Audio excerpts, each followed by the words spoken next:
Hey, what's up? This is Robert Kelly with another episode of You Know What, Dude, with Joe DeRosa, Joey D. Yeah.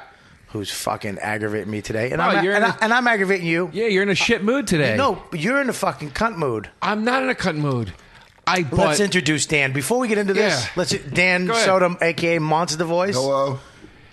I don't know. What else do you want me to say? You guys are fucking fighting at each other. And we have a fucking special guest, like a crazy special guest for Joe and Dan. Not really for me, because he's one of my best friends. Doesn't really impress me. That's not what he was saying while you were gone. Fucking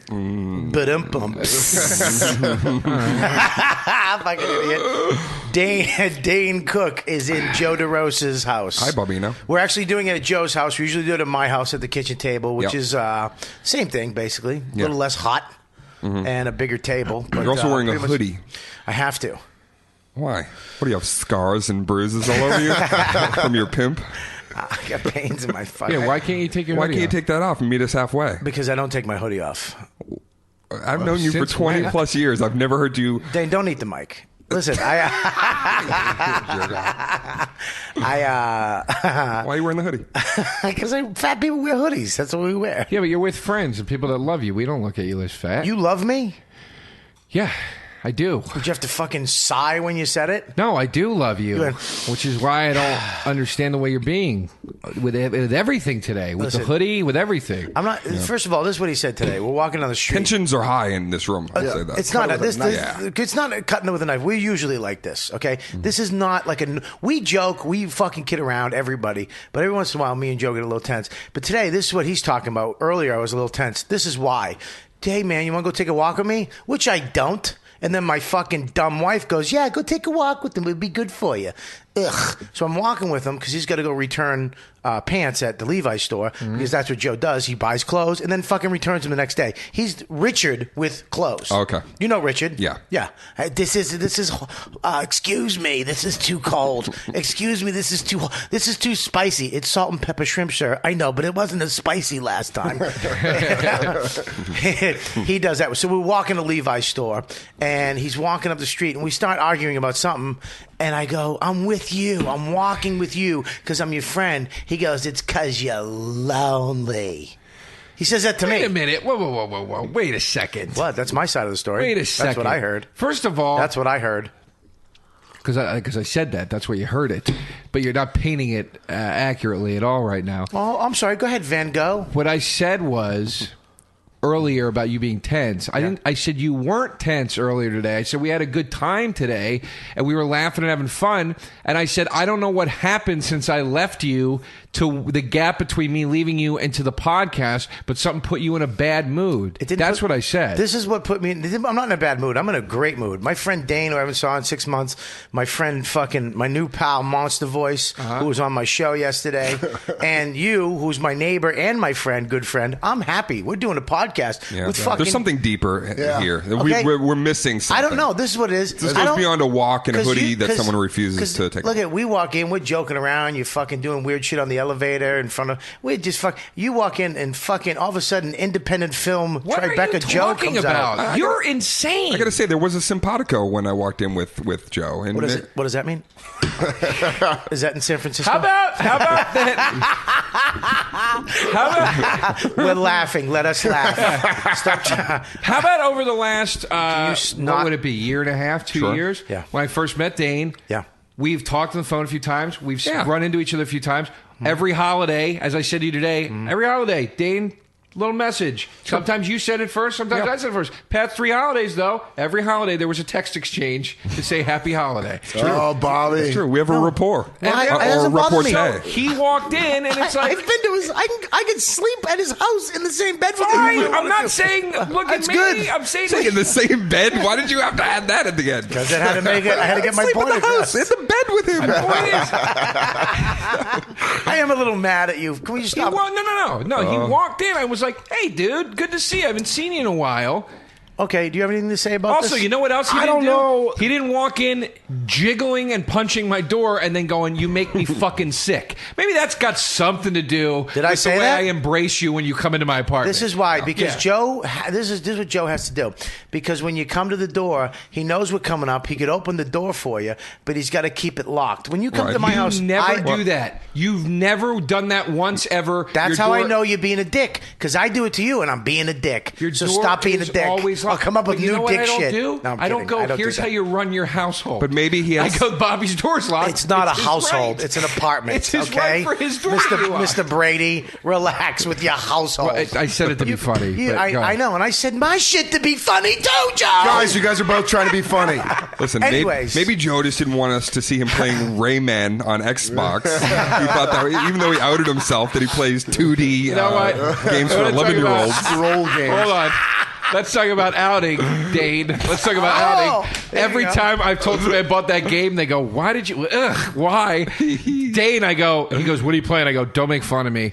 I'm playing Rayman." His fucking eyebrows went up, and he goes, "Those are great." They have great graphics on those games. I can't deny that. and I then- did say that. Here's another thing too. I've been playing video games with you, Mr. Cook, for shit. We played Soldier of Fortune. That's right. We played Quake on the computer. Quake 3 Arena. On the computer back in the day. Before you were born, Monster Voice. How old are you? 28. Yeah. We used to play on the computer all night. I mean, I think 12 hours was our longest stretch. Well, what sucked for me is I'm on the East Coast, he's on the West Coast. So, it's literally 9 in the morning, and he's still got he's still in it's 6 in the morning where he is. So my wife's looking at me like, you're an asshole. And I'm like fucking exhausted. I always knew that it was getting bright and you couldn't see your screen as well when you'd start dying a lot. And you'd be like, dude, there's a fucking shaft of sunlight on my screen. I couldn't see the plasma rifle, dude.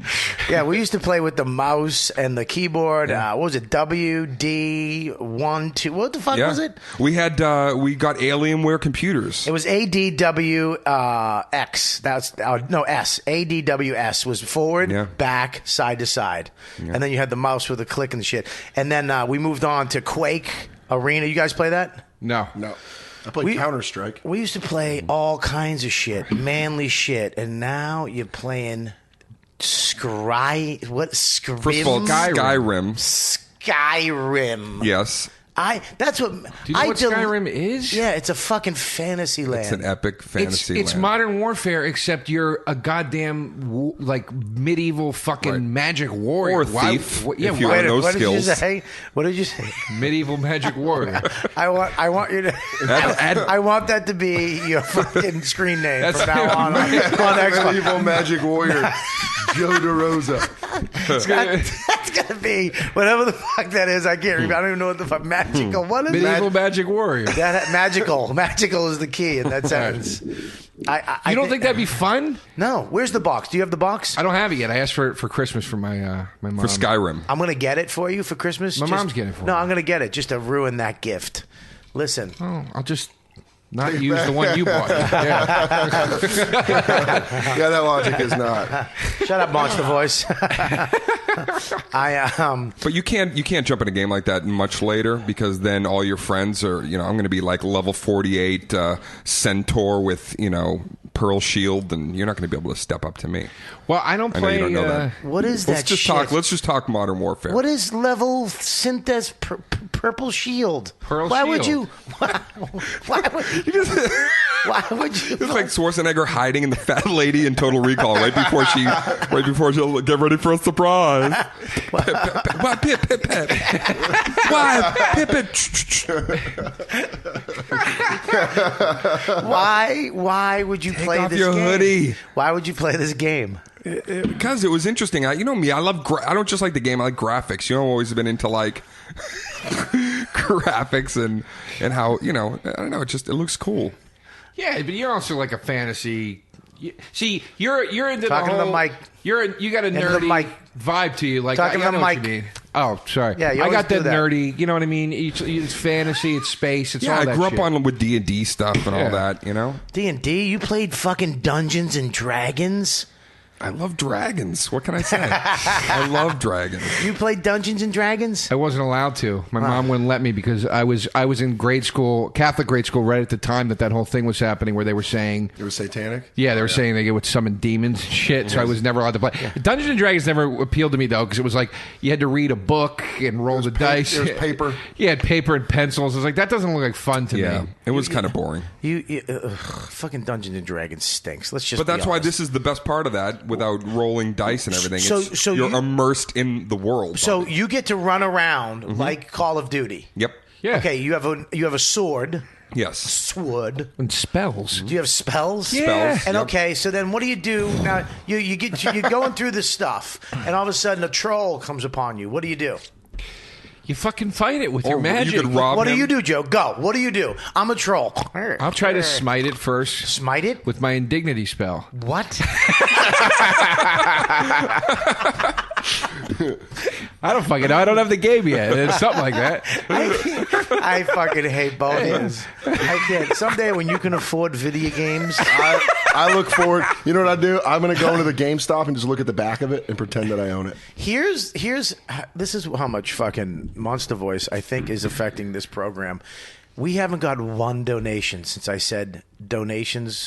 When we get donations, we're going to give $20 to Monster Voice, Right. Because he's still working a day job. He's about to quit and be a full-time comic next month, I believe. 14th, and he's going to be. That's it for.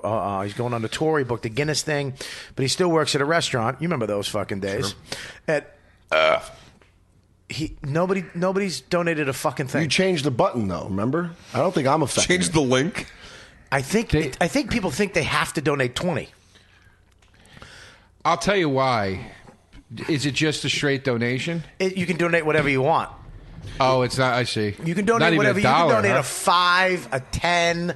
We were getting more donations when it was $10 and $20. But you were giving away the CD, too. Well, yeah, I was giving. I can't do that anymore because it was fucking. Putting this on me? Well, that might be but why. Now you can donate whatever you want, and they're not Yeah, I fucking mean, donating.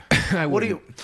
All right. Well, this is what we're gonna do. I mean, I shouldn't say I wouldn't. I'm just Times are saying, tough, man. I get why somebody's too lazy to go, and I don't know because there's no incentive, right? I don't What's know. the incentive? I don't know. What do they get? I don't know. How about a podcast Yeah, every people fucking want something. Monday? Yeah. Even for donation, they want. It's a greedy world we live in. I don't know, but I think he fucking jinxed it. I don't think I jinxed it at all. Here we go. Just to put this out there, we're not giving him anything anymore. No, I'm not You can going go back. You can go back to fucking donating to me. I didn't even feel me and comfortable. Joe's podcast. I didn't even feel comfortable with that. After Jesus Christ. So, anyways, let's get back to the man of the hour. What? You, Dane, you're the man of My the hour. entire life, you've never said that I'm the man of any hour. You're the man of the hour. You're the man of the hour in 8 minutes that we're going to do. God. I just want to get to this. This is an interesting fact. I don't know if you guys know this, but me and Dane have been friends for a long time, and Dane bought my fucking watch. I'm wearing it right now. You- But it's not your watch. It's the same. my watch. Yeah, there's 2 watches in this room. That's my watch. It's similar It's model. a Breitling You know who else did this? Super Avenger. Yeah, you know, but it's my watch. You're not the first You person know who who did had this? it. Patrice did the same fucking thing. God rest his soul. That motherfucker bought the same watch. They both called me up and went, "Yo, Bobby, what watch you got?" I go, "A white-faced Super Avenger Breitling." Okay, cool. Click, and they show up with the fucking watch. No, his is different. No, it's not. It's the same. It doesn't have the Oh, little it is wheels. different. We have different. different bezels. face. It is different. No, it isn't. Look It's at a the different face. face. Different Look at the faces. face. I have the classic. Yeah. You've got the little Yeah, circles see, in yours, Bobby. Yours looks like you're flying a plane with it, and mine looks like I'm actually just trying to tell the time. Yeah. Okay. All right, I'm better. So I that's feel great. better. Our watches are not the same. There you No. go. All right, we're good. All right, Yeah. we're back. You really almost lost it on that one. Dude, I've been waiting fucking... Well, we haven't seen you since they got the watch. You know, if you really want to talk about, the watch, maybe we'll go back and talk about the fact that you bought the exact motorcycle that I had. What? Oh. Matching motorcycle? That's a No. bigger deal than a watch. I had a Honda Shadow in like 1993, and I pulled up in front of Nick's Wait a Comedy minute. Stop. Wait a minute. Yeah. Let's not, I like that you just pulled that car. You just Yeah, pulled the yeah. And motorcycle. Bobby was like, I'll take dude, it. I'm going to get a bike too, dude, so we can go tandem. And so, what does Bobby pull up? The exact same color, make, model of my bike. He went and found my bike and he bought it. And he added tassels to his bike. Which is a worse addition. It was the first time I ever hated Bobby. I remember really being like, I think I might hate him. Were you mad? I was so mad. That was. You never told me you were mad. I rarely rode the bike again because I was like, Bobby bought my bike. That was my identity. Wow. You know what, man? Wow is right. You know what, man? I saw him pull up. He pulled up on that fucking motorcycle. I was like, holy it was dreamy. shit. It was. And I just imagining Bobby's view of it. There's like a mist around Dane. He like takes the helmet off. It was like Grease 2. It was like, who's that guy on that motorcycle?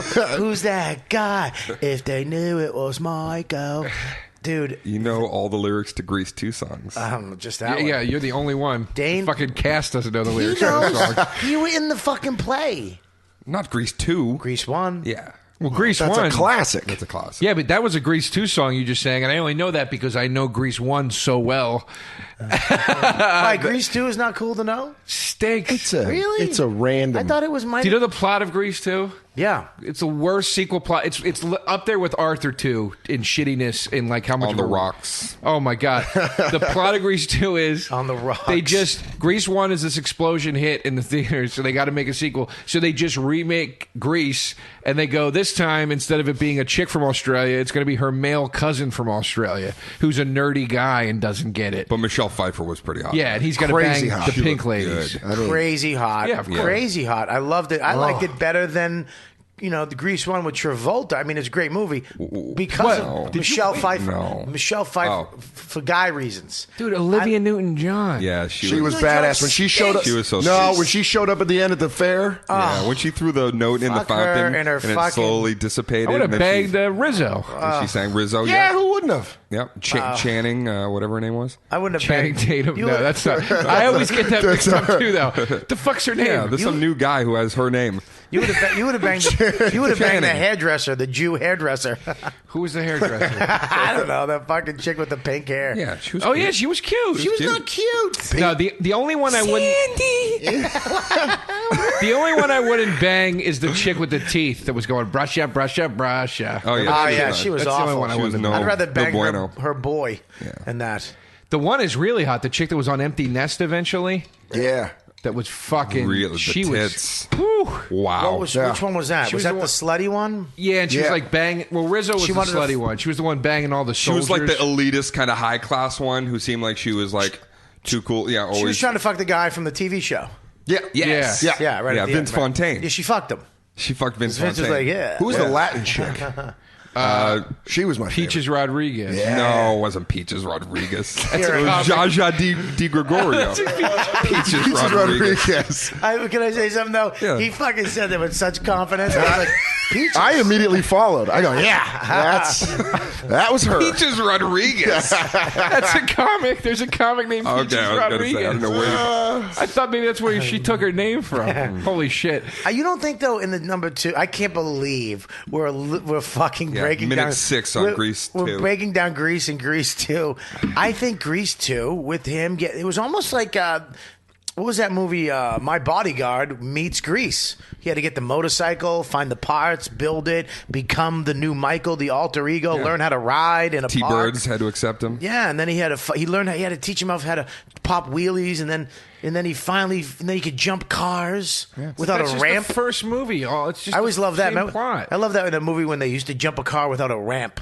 They used to just. It looked like it popped over. Yeah, it just popped over, and then they land. I love that shit. Yeah. I love that in movies too. You ever remember movies back in the day before they really knew how to make movies? When they, a car would jump over something, and then literally you could see the tranny just fall out, and the front grill just snap off, and then next scene the car's fine, Totally fine. Yeah, it's just perfect. fishtails for like 3 seconds, and then yeah, the door falls off, and the guy's head is hanging up, and then it's just fine. Stuntman dies. Yeah, Jesus Christ. So, anyways, Bobby hacked my bike. I hacked his bike. His first hack job ever. Here's the deal. I wanted that bike so bad, bro, because you pulled up in front of Nick's Comedy Stop, and this was before. Look, man, you're fucking. The chicks, all the fucking broads now, all the chicks. I've been on tour with you. It's ridiculous. But back then, you were just a dude.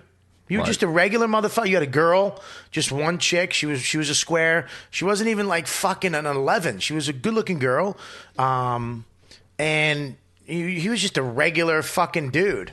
I was getting more pussy than you back then.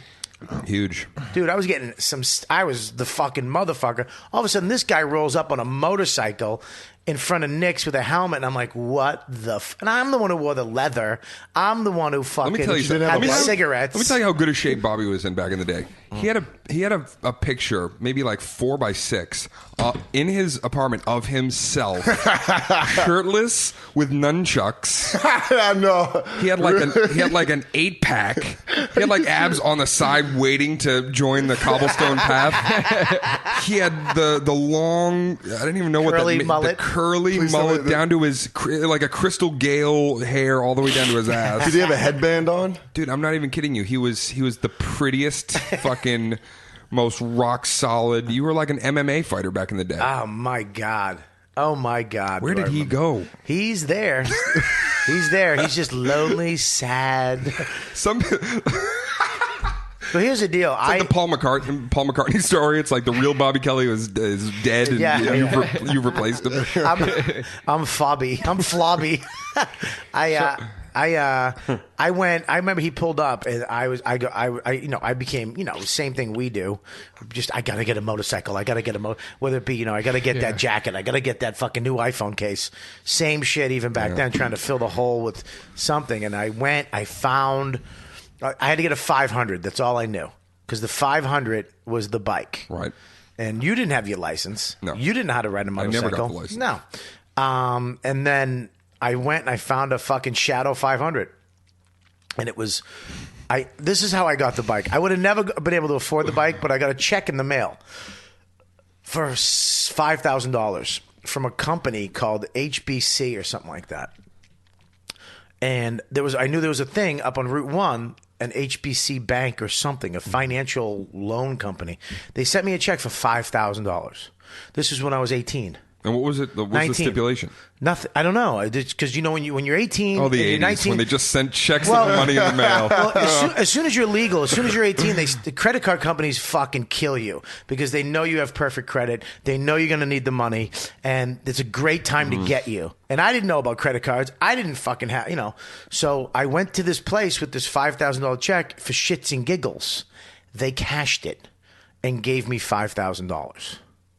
They didn't give it to you on a credit card where they were like, oh, now we're going to get interest, and they gave you cash. It was a $5,000. They gave me $5,000. Are you in the mob now? Do you owe somebody I don't, dude. It was a $5,000. Were you affiliated with that company ever again? It was a $5,000 check. No, and dude, I owed that company for fucking.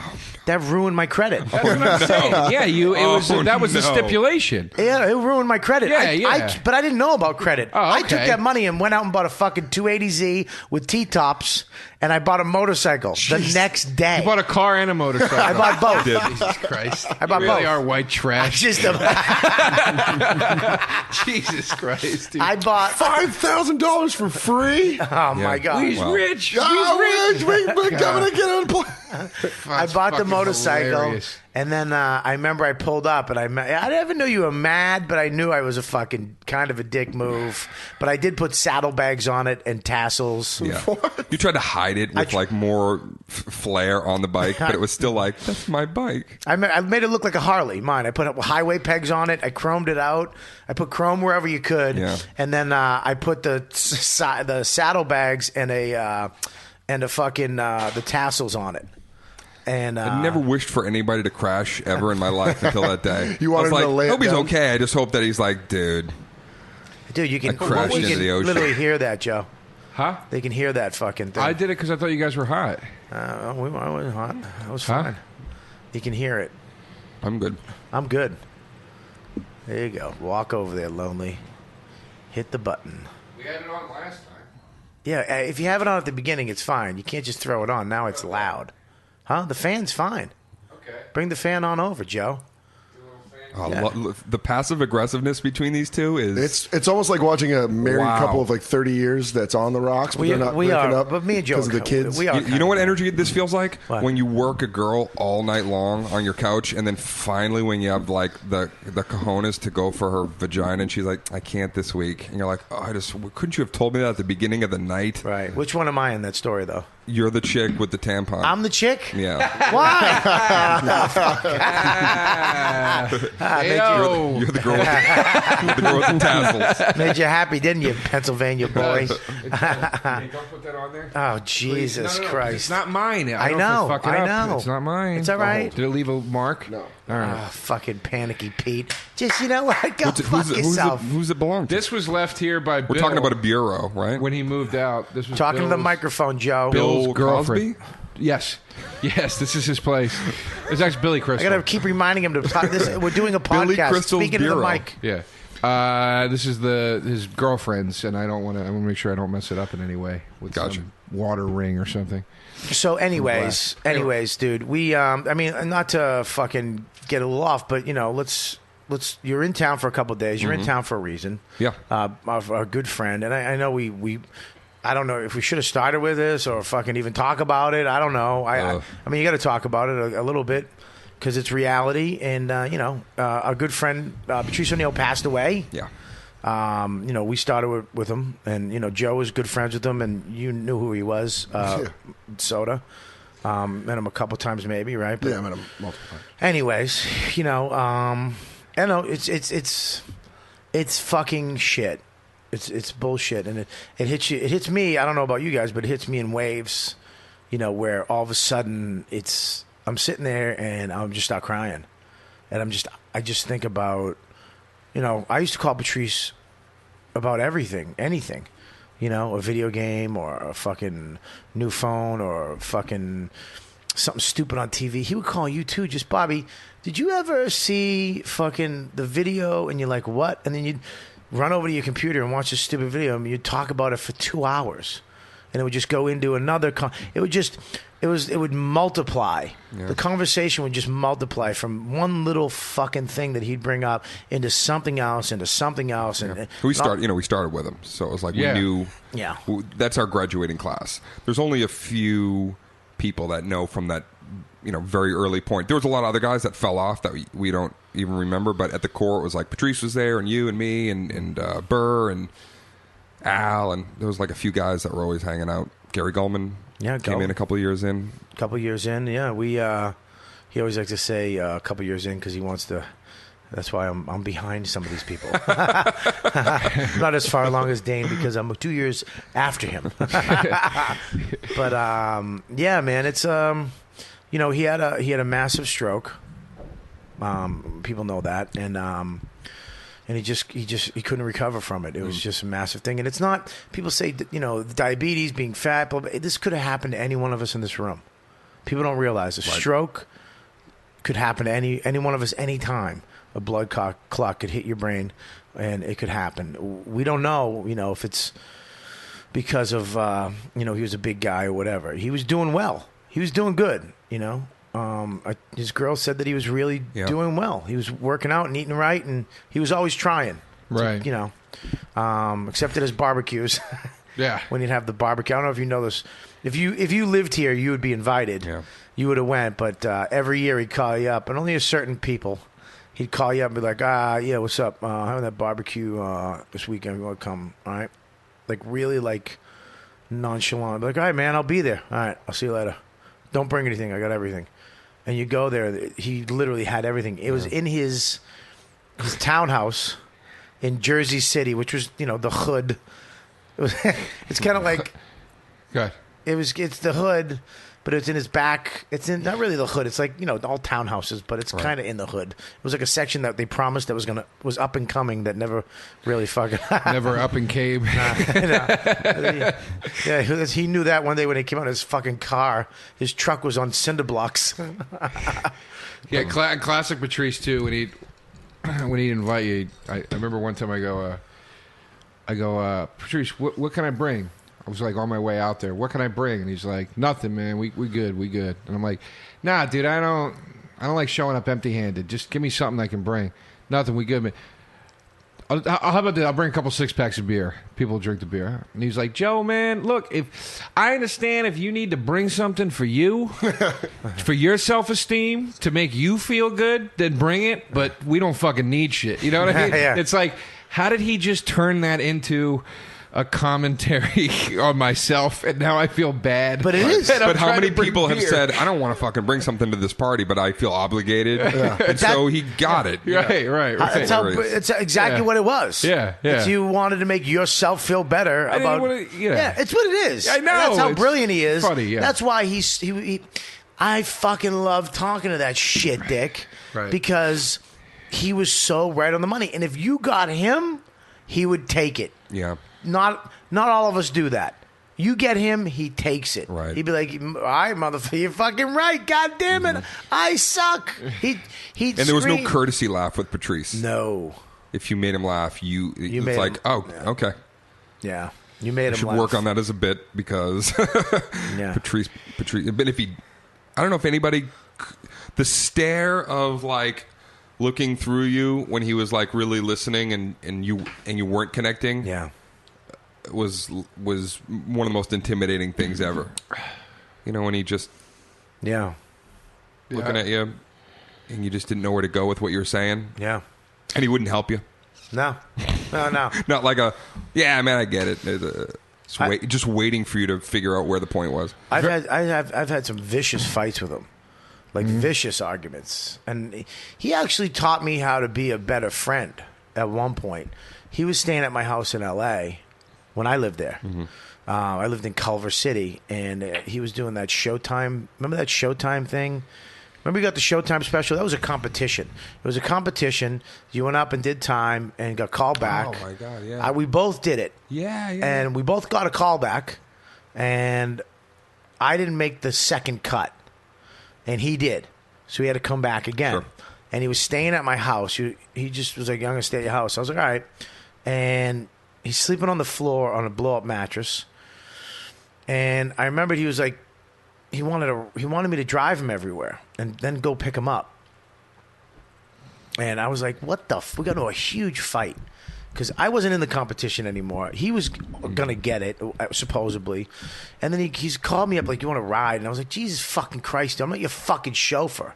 I wanted to fuck. You know, he wanted me to go get him at the Laugh Factory, which I wasn't even in at yet. I felt uncomfortable going there. Right. And I got a big fight. I was like, I'm your fucking chauffeur. He goes, no, you're my fucking friend. You're my friend, and that's what fucking friends do.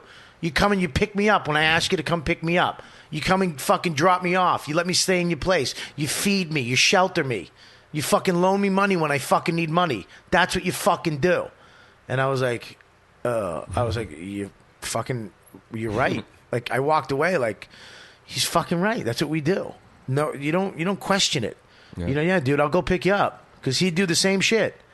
Even though you don't think he would. You think a guy like Patrice wouldn't. Because he's so powerful and so big. He would. He's done it. Yeah. He's helped me. You know, I remember I got a Cuisinart fucking panini maker. Because anytime Patrice had money, when he got a pop in the business, he would buy shit for people. He just called me up one day, Bob, you got to get one of these. I was like, yeah, I'll get one. He goes, I'm going to get you one. Fuck it. Just showed up at my door with a panini maker that I still have.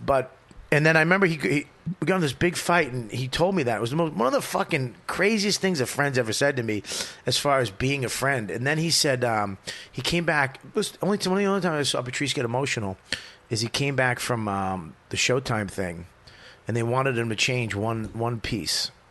They wanted him to change his set.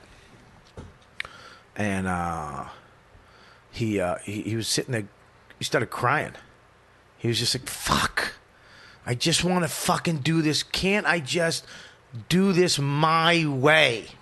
Why do they have to fucking break me to let me in? Why do they have to fucking make me their bitch just a little bit to let me in? I can't just fucking make it as me. He goes, if I change this, I'm fucking doing what they want. I think this is funny. What did he do? He did it. He did his own way, and he got the fucking special. So there you go. Yeah. That's fucking Patrice.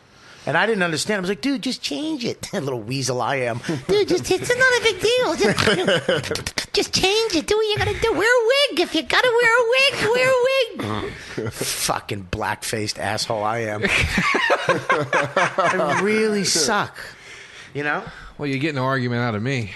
You know what, Joe? That's why you have the red microphone for negativity. I like the red microphone. Yeah, you got it because it's yours.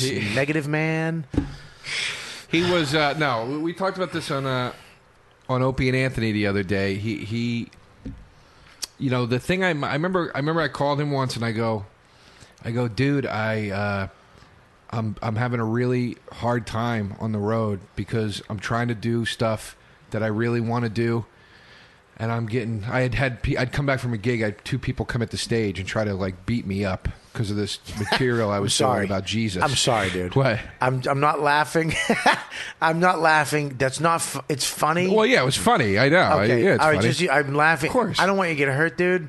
But the thought of you getting hurt is fuck. Just it's funny. Just people running at the stage at you because I could just see your crinkled face and you pushing your glasses. What the fuck are you doing? What the fuck? I was really upset. What was the joke? Do you?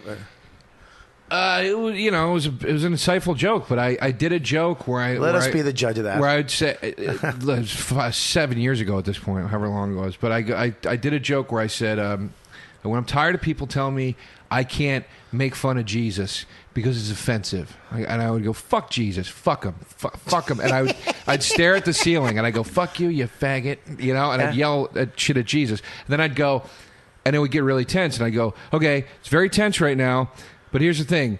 You could say whatever horrible shit you want to say about all the other religious people. Nobody gives a shit. And I would go on this tirade and I go, fuck you, Muhammad. I'll fucking glaze your face with my jizz. And fuck you, Moses. I'll fuck you in the ass. Yeah. And I just went through insightful. And it would get... No, not insightful. Like, I didn't mean insightful. Shut up, Joe. Let us laugh. No, fuck you. I want to laugh at the perfect timing and fucking tone of voice and sarcasm. I didn't mean insightful like insight. I meant like it's inciting, like it's going to incite a fight. That's how I meant that. That's how I meant that. All right, backpedaling bike. Yeah, whoever ride down the street. Listen, whoever you're listening to this, so please rewind it and see. You judge if Joe was being insightful or he was inciting. That's I said it. I swear to God, that's what I meant. Okay, sure that's what I meant. Okay, but anyway, but I would go through. I would go through all the other religious leaders and say all this disgusting shit, and it would be getting people clapping because they thought it was like so crazy and so funny, and then I would go and fuck Jesus at the end of it, and it would get silent again, and I was like, see, that's what I'm talking about, right. And then it went on from there, and I thought it made a point. Maybe it didn't make it in the most elegant way, but it made a good point. I felt like, and I liked the bit. Yeah. And in fact, Jerry Stiller saw me do that bit once. Who's that? Ben Stiller's dad, Jerry Stiller. Jerry Stiller from fucking Seinfeld. And what did he say? He was like, you do good material. Insightful son. stuff? He said that. You do God's work. I thought you were going to... Yeah, that guy's fucking delusional. Well, he's Jewish. He was probably just happy that I was going, fuck you, Jesus. Yeah.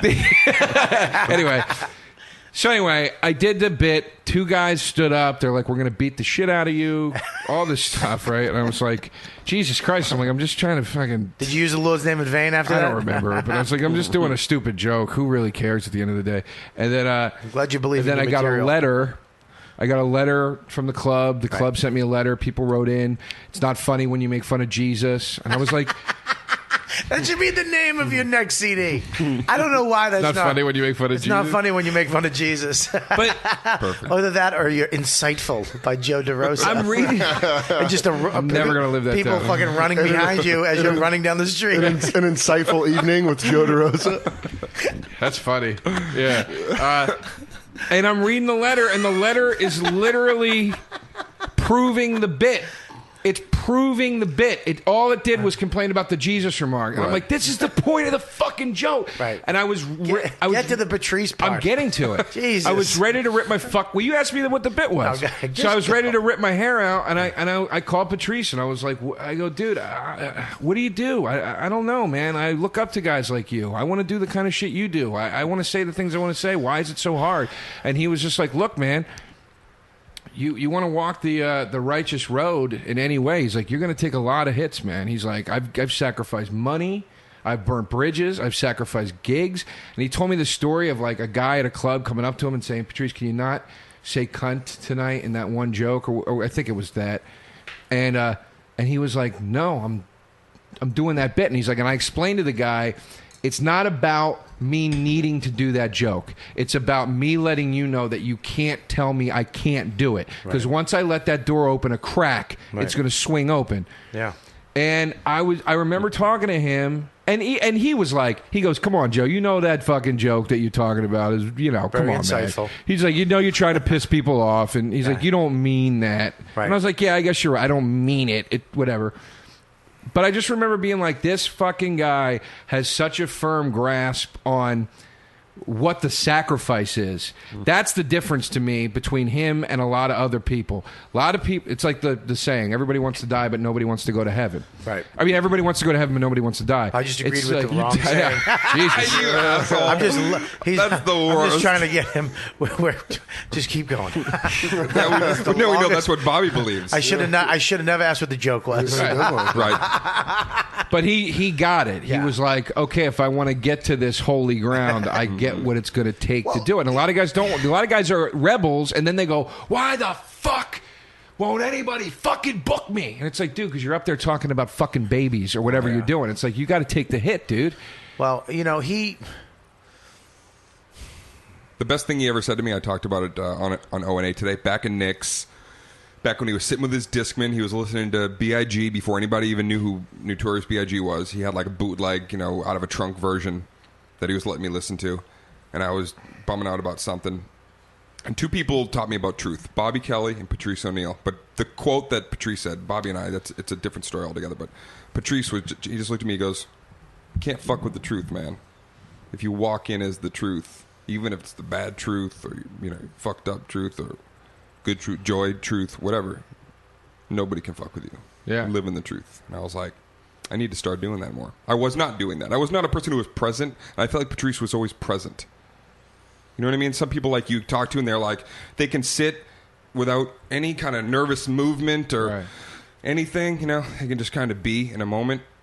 And that's off-putting to some people, and even to me at first. But the more I saw it, the more I wanted to be like that. Or I could just be this, you know, everything around you, around Patrice, could settle down because he was that kind of strong center of truth.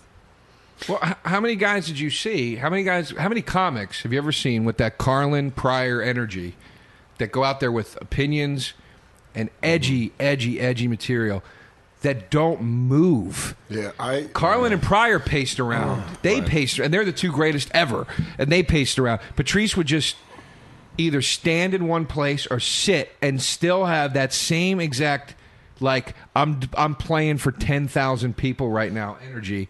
Right. When I first, You know? when I first moved here in 07, I used to go. He was at Stand Up New York like every other weekend, sold out shows, and he used to just sit down and put his soda on that bar and then just fucking go. And like you were saying, he wouldn't even move, no energy. He would just crush. You know what Patrice? I listened to. They played a bit on O&A today, off his new album called Mr. P, and it's available. And it's on on iTunes, it's available on iTunes right now. It's a pre-order. The money is being divided between his wife and his mother. Right. So, and if you're like, well, it's not going to him, it's going to them. His manager set it up. The deal is done. Believe I wouldn't be fucking sending you there if I didn't think if I didn't know for a fact it was legit. And there's going to be benefits. There's going to be other ways for you to help the family. So, but that's one of them. But the bit was about. This is what Patrice is. Like I always say this, and I'm trying to get there now, where I'd rather have a crowd listen to me than laugh. You know what I mean? Because if you get them to listen and laugh, they're going to remember your shit because they're going to internalize it because they actually affected them in their life. They related to it somehow. When there's some people that you make people laugh, but they'll be like, oh, that bit with the thing with the and you'll be that guy. Oh, the guy that does the. But if you say something that somebody listens to and relates to, that bit you did about Jesus or what that really, man, I feel the fucking same way because and there's a story behind that. You know what I mean? I always loved that. It was like, it's like the essence of, like, when I went to AA, the reason why it worked for me is because I was hearing people say the same shit that I went through, relating, like, oh my God, can I talk to you? Because I went through that. Right. You know what I mean? He had that same shit. He would come out and start talking about a subject, and all of a sudden you're listening, and it's not funny. You're not laughing. You're not laughing. You're supposed to be laughing every 30 seconds with a stand-up comedian. Laugh, laugh, laugh, laugh, laugh, laugh, laugh. Especially from Boston, you know what I mean? Right. That's the way we were taught. He figured out a way, slowly building, and all of a sudden, when that punch, when he wanted to, when that fucking, it was like a slow fuse. It was just going, and all of a sudden, it was like a grand finale. He would hit that fucking punch, and his voice would go, and you, this motherfucker, what the fuck? And start hitting you with the punch, and then you could hear the audience just fucking, oh my, and it wouldn't stop. It was like, holy fuck laughs. Like, what the fuck? How do you get those laughs? When I watched him one time, I watched him from the side stage of stand-up in New York. It looked like grenades were being tossed out because it was like boom, and like it would just explode into the room. Yeah, he really. He made you want to quit. Did you shake his? Were you shaking your head at his grenades analogy? Look, you did kind of a little bit. I know you did. Fuck off! I look. I didn't say anything. I let it go. Joe's the one who picked up on it. Because he went like this. He goes, "It's like grenades." Or Bobby turns to me and he goes, like that. I just didn't like it. I got with grenades. Yeah. Boom. But when he smiled, boom. You saw a giant rainbow just leave his chest and connect with the crowd, right? Yeah.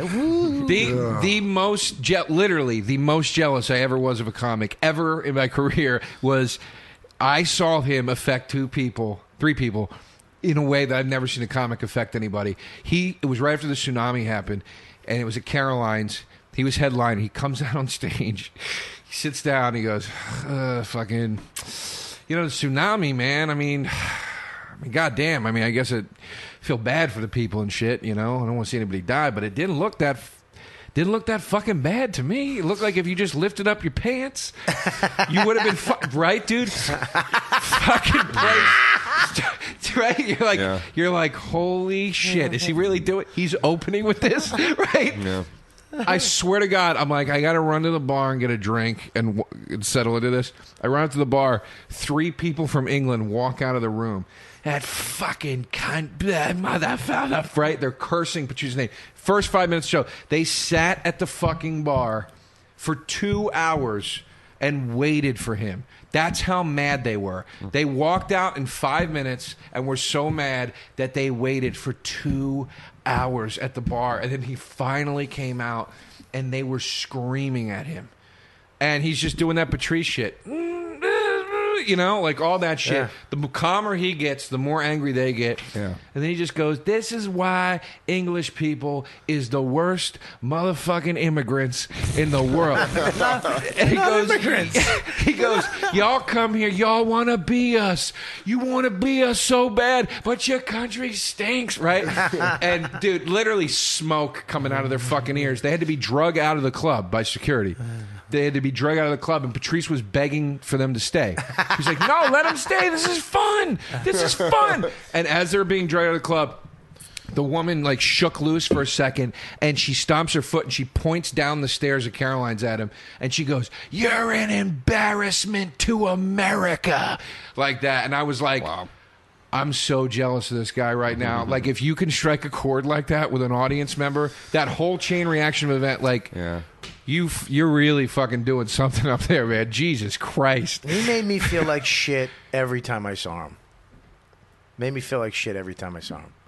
As a comic, he made me feel like garbage. Because he would retire from comedy. I mean, it sucks you weren't here. You know what I mean? You're on the West Coast, but he would retire, dude. He just wouldn't come and he just wouldn't show up. It's like, nah, I got nothing to say. And all of a sudden, something would happen in the news, some tragic shit, something fucked up, some type of riot, something fucking, crazy, catastrophic fucking world event, and he'd have to come out and talk about it because all of a sudden he got an opinion, and he had to. All of a sudden he had to come out, show his face at the clubs to get on and make people laugh at the shit that's happening, and then you'd see him and you'd be like, what the fuck? And Imagine. No, I said this to Bird today too. Me and Billy were talking about it. He was lazy. One of the laziest motherfuckers I know. I remember when I first moved to New York, he gave me the greatest advice ever because I was waking up and I felt guilty because I had no job anymore. You'll feel the same way, Monster Voice. After when you quit, you're gonna be like, "What am I doing? I should be doing something." He gave me the best advice ever. He goes, "Motherfucker, I worked hard for 7 years to be lazy. I worked my ass off to get to the point where I don't have a shit job, and I don't feel guilty. Sleep until 2." Fucking wake up, get some food, go back to bed, and then go do a set at night and stay up until 5 trying to bang some pussy, go home, and do it all over again. Because that's what we do. That's what you worked your ass off for in Boston to fucking be able to do that. And I was like, holy shit. But and on the other level, he was lazy. Imagine, I've never seen him with a pen, never saw him with a notebook, a recorder. He didn't have... Imagine if he tried. This guy was the funniest guy, in my opinion, my humble opinion. Funnier than any of them out there right now. Yeah. Funnier than fucking Louis, Rock, fucking Gervais, any of them. I'm a fan of Patrice. If I had a choice, I'd watch him first because he was lovable. Enjoyable, fucking angry, funny, fucking. He made you think. He was just so honest, and it was a joy to fucking watch him. One of my favorite comics of all times. Absolutely. And imagine if he tried. Imagine if he fucking wasn't lazy. Yeah. He would be. Oh my fucking god. Yeah, he was. You know, it was Richard Pryor shit. It was like you watch a guy like Patrice. And it's the same way you feel when you watch a guy like Richard Pryor where you go, it's okay to talk about pussy if I can do it that good. You know what I mean? Yeah. Like, if I can talk about... like, you'd watch those... They do jokes about, like, dogs. And you'd be like... most of us, the first inkling would be like, I'm not writing a joke about a fucking dog. Like, what? Like, that. Everybody said everything about dogs already. Yeah. And you watch somebody like Patrice talk about something like that, and you just be like...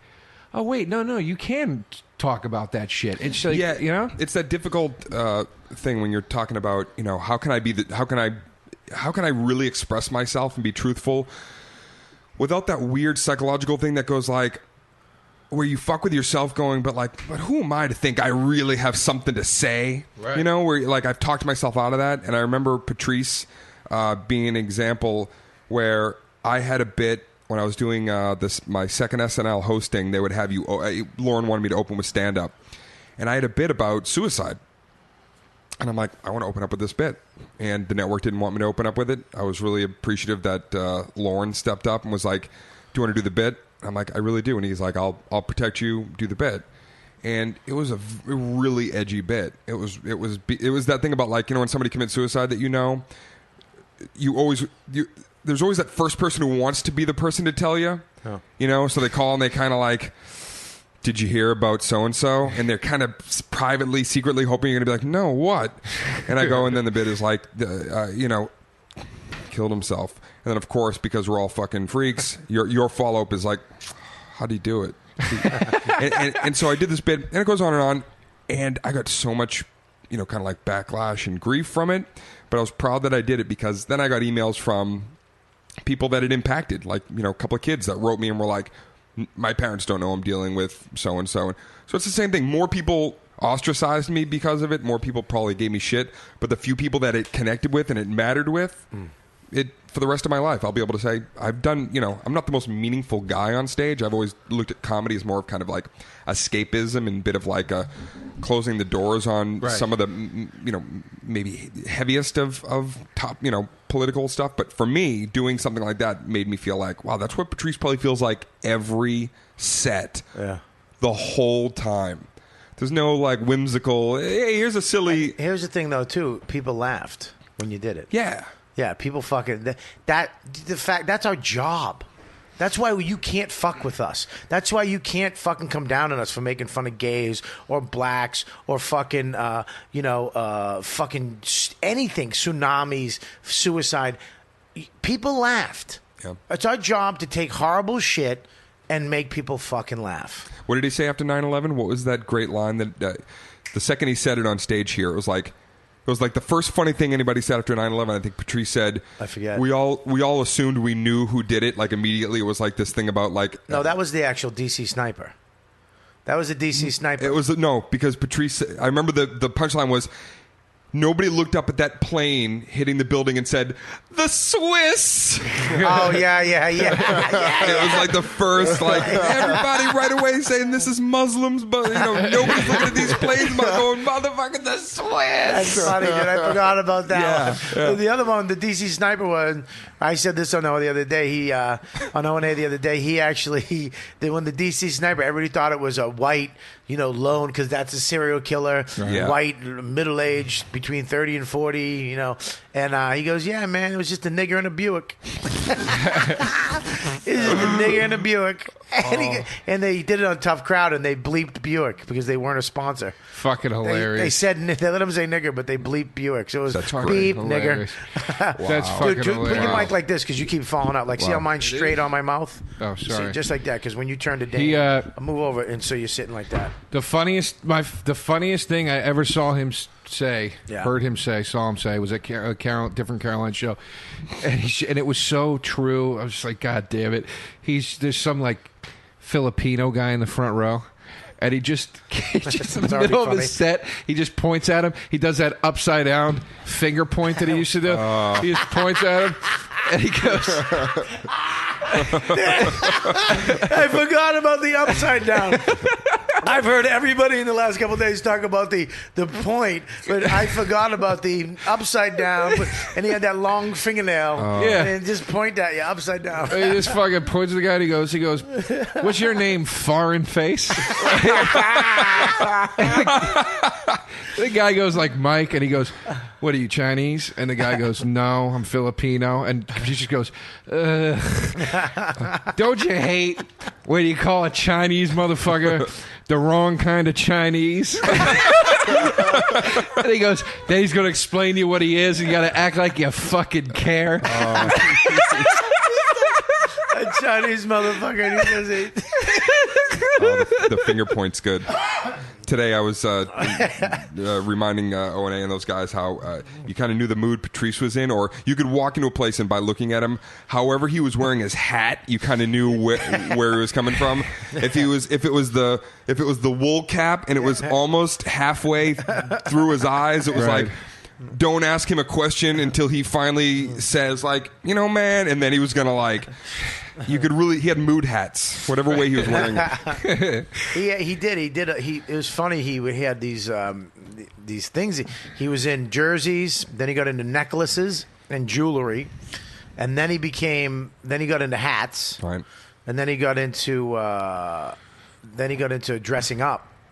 He was in a leather jacket. Remember the leather jacket with all the with every NBA team on Yes. it? Oh, we used to trash him all the time for his fucking jerseys and stupid. He came into the cellar one night dressed with a red suit, a tie, bow tie, and a red hat. And he caught a fucking pounding he walked in. I go, "What did you just come up with your own barbecue sauce?" Holy shit. But I remember this last 4th of July, man. He called me the first barbecue he ever had. He called me up. He's like, "I'm having a barbecue at my house." And it's not as easy to get to his house as you think. It's in Jersey City, but it's kind of a pain in the ass, and it's weird situated. And I wound up going out there, and I remember.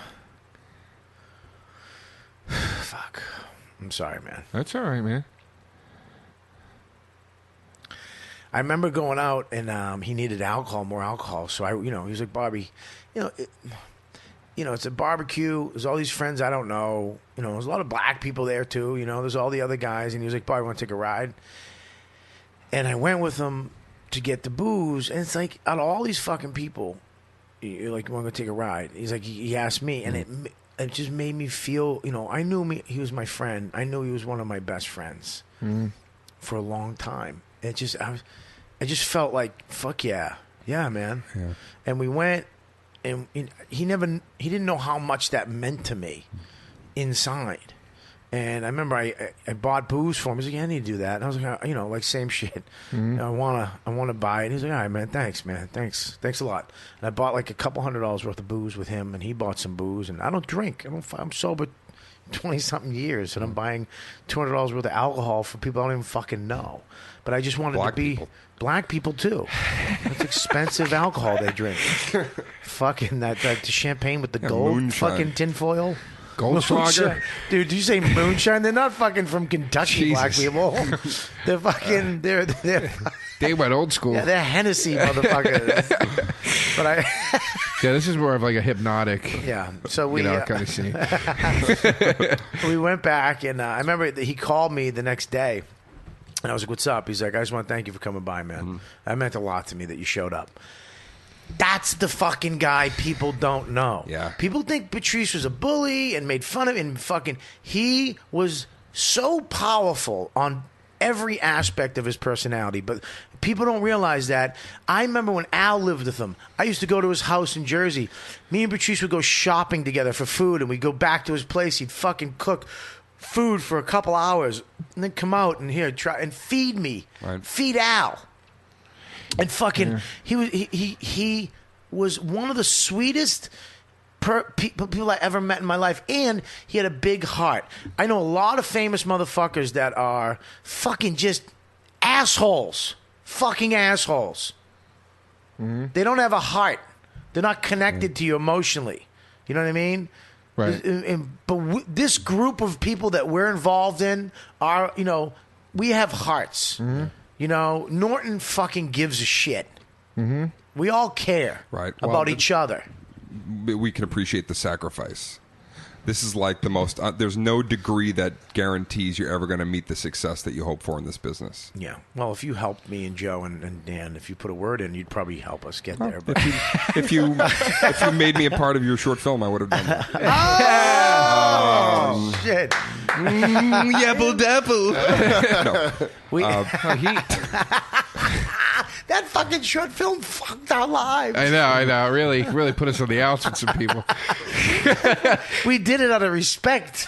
I know. The people who are in the movie we don't like as much as you. The funniest was when Bobby was defending our approach on O&A when Jim was upset that we didn't ask him to be in it on the show, and Bobby's going, "It's a piece of shit. It's this stupid fucking movie." Like, I've never heard. And then you guys end up at Tribeca with De Niro, and everybody's like, "Oh, really?"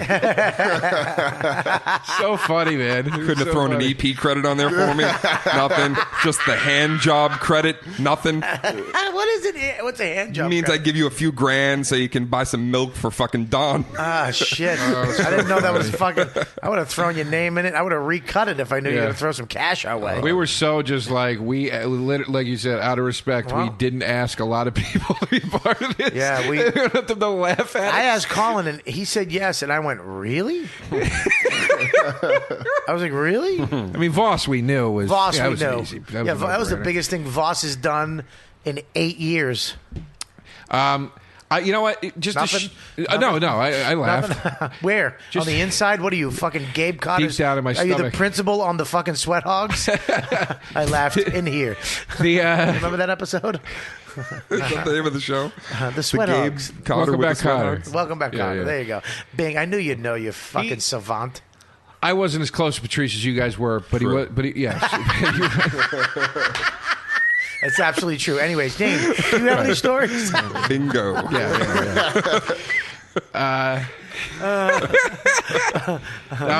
No, he was my friend, and it was. I remember him calling me a couple times. He called me after O&A, and like, but there were two times. One time he called me and he goes, "Joe, man, that was fun today." He goes, "You weren't insulted by me fucking with you at all, right?" And I was like, "No, not what? No, not at all." And like, I was so touched that he took a minute to be like, "Are you?" And he even said, he goes, "Joe, you know the difference between me now and me 10 years ago is I wouldn't have made this call." Yeah. He's like, I you're my friend, and I was like. And then he called me the day we were on doing the shit about the deep dish pizza and Lady Gaga and all that shit, where it was like the most fun I've probably ever had on O&A. He called me that night and was just like, "That was fucking fun today, man. Like, that was really fun." And I was, so it's like you're saying, I was so fucking touched that he was calling me and just saying like, "Hey, dude." You know, when you look up to somebody and they go, "Attaboy," Yeah. you know, it's just like, that's nice to, you know. Yeah, there's some guys like that who being friends with them, you're like, man, it's like an honor that you're my friend. Right. Or it's a keep your enemies closer thing. Yeah. Yeah. Yeah, he just thinks you're a douche. Well, now I know if you give me a compliment where it's coming from. Well, here's the thing. He also, not to interrupt, but he also, you know, kind of You did. You did. You apologize for the interruption as you're doing it. It's a okay. take. It's a take. It's like Stratego when I. Good. He was for me. It's like my last kind of course because I fell off with Patrice in the last bunch of years. Sometimes being like comics were very like I don't know. There's just like a vicinity thing where sometimes distance and you know we fall off for a little bit, but. You know, it's like I was going through all this shit and kind of being maligned by a lot of people after all the Louis stuff really was like at its peak. And, you know, I did radio a couple of times that people were like, some people that said they were my friends were kind of like not saying anything, which is almost worse. And Patrice was right there to, you know, stick up for me and he didn't need to say a word. You know, it was one of those things I just remember being on the phone and I was like really nervous to make that call. And I just wish I'd talked to him recently. That's the thing that's going to... You know, that's the hardest part. Well, you know, I was supposed to have him on the podcast the week before. And then he actually did Jay Moore's podcast that Monday, which, you know, I called him. I was like, really, dude? Are you going to do his podcast before mine? And he was like, he talked about it on Jay's podcast. He said I was supposed to do Bob Kelly's, but I fucked up. And it wasn't that I didn't want to get him on. It wasn't that it's just I didn't want to put him out. Like you too. It's like, you know, like you said, I want you on. I want my friends on it, but I don't want this podcast to ever be something that people have to do because they're my friend. Yeah. I want them to want to do it because it's a fucking fun time and it's cool. Move it along. So anyways, Bobby, gotta go. That's so funny, dude. What the fuck? What a cunt. I was really in a moment. Yeah, I know. But Joe, that was But to be fair, it was a moment with Jay Moore involved, so... Well, that's it's fucking killing me.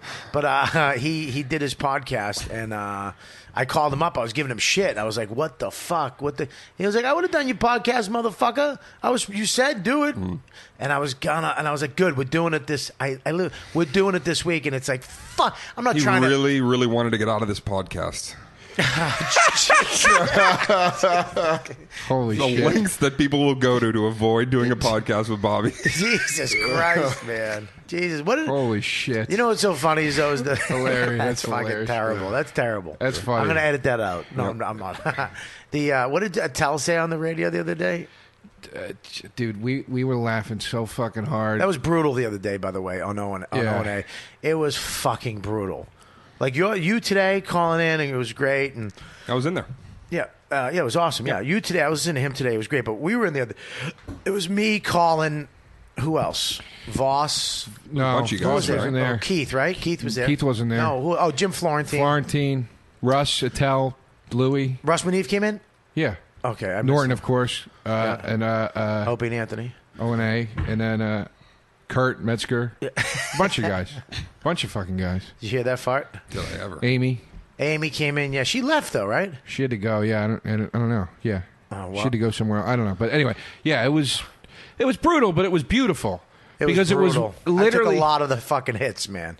Oh, you mean brutal like because you got trashed so hard? We all got trashed. Oh, I thought you meant because of Patrice. No, I thought you meant you were like... I gotta stop. Your farts are dangerous. Is it bad? Yeah. Let me tell you something. If there was a doctor here, he could do a prognosis on your health based on the pungent stink. Is it bad? It was That worse just than left. DeRosa's before the podcast Really? started. Yeah. Did you ever leave a bag of Doritos like in a backseat of a car for a month? No. And then Me?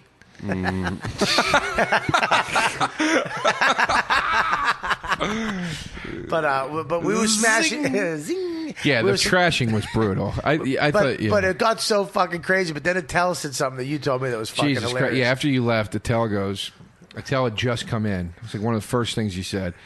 And Opie goes, we're all here. And he rattled off everybody. And he goes, we're all here, man. Us and all the listeners out there love Patrice. And Attell goes, yeah, they love him on here for free. Why don't you try buying some of his product for once? We got some money to raise, people. We got a purple suit and a giant coffin to pay for here. Perfect. Fucking awesome. That's so funny. Dude, it was like, when I tell you, like, Tell's just one of those guys, like, even when he's in a room of comics, he's still killing like he's at a fucking club. Yeah. Dude, everybody was like, holy shit, dude. We were laughing so fucking hard. That's a good one. He was saying so much funny shit. At one point, Louis was going, Patrice was one of those guys, he wasn't afraid to vocalize his thoughts, and he was opinionated and outspoken. And Attell goes, uppity. I think the word you're looking for is uppity. That's so funny, man. It's so fucking funny. But it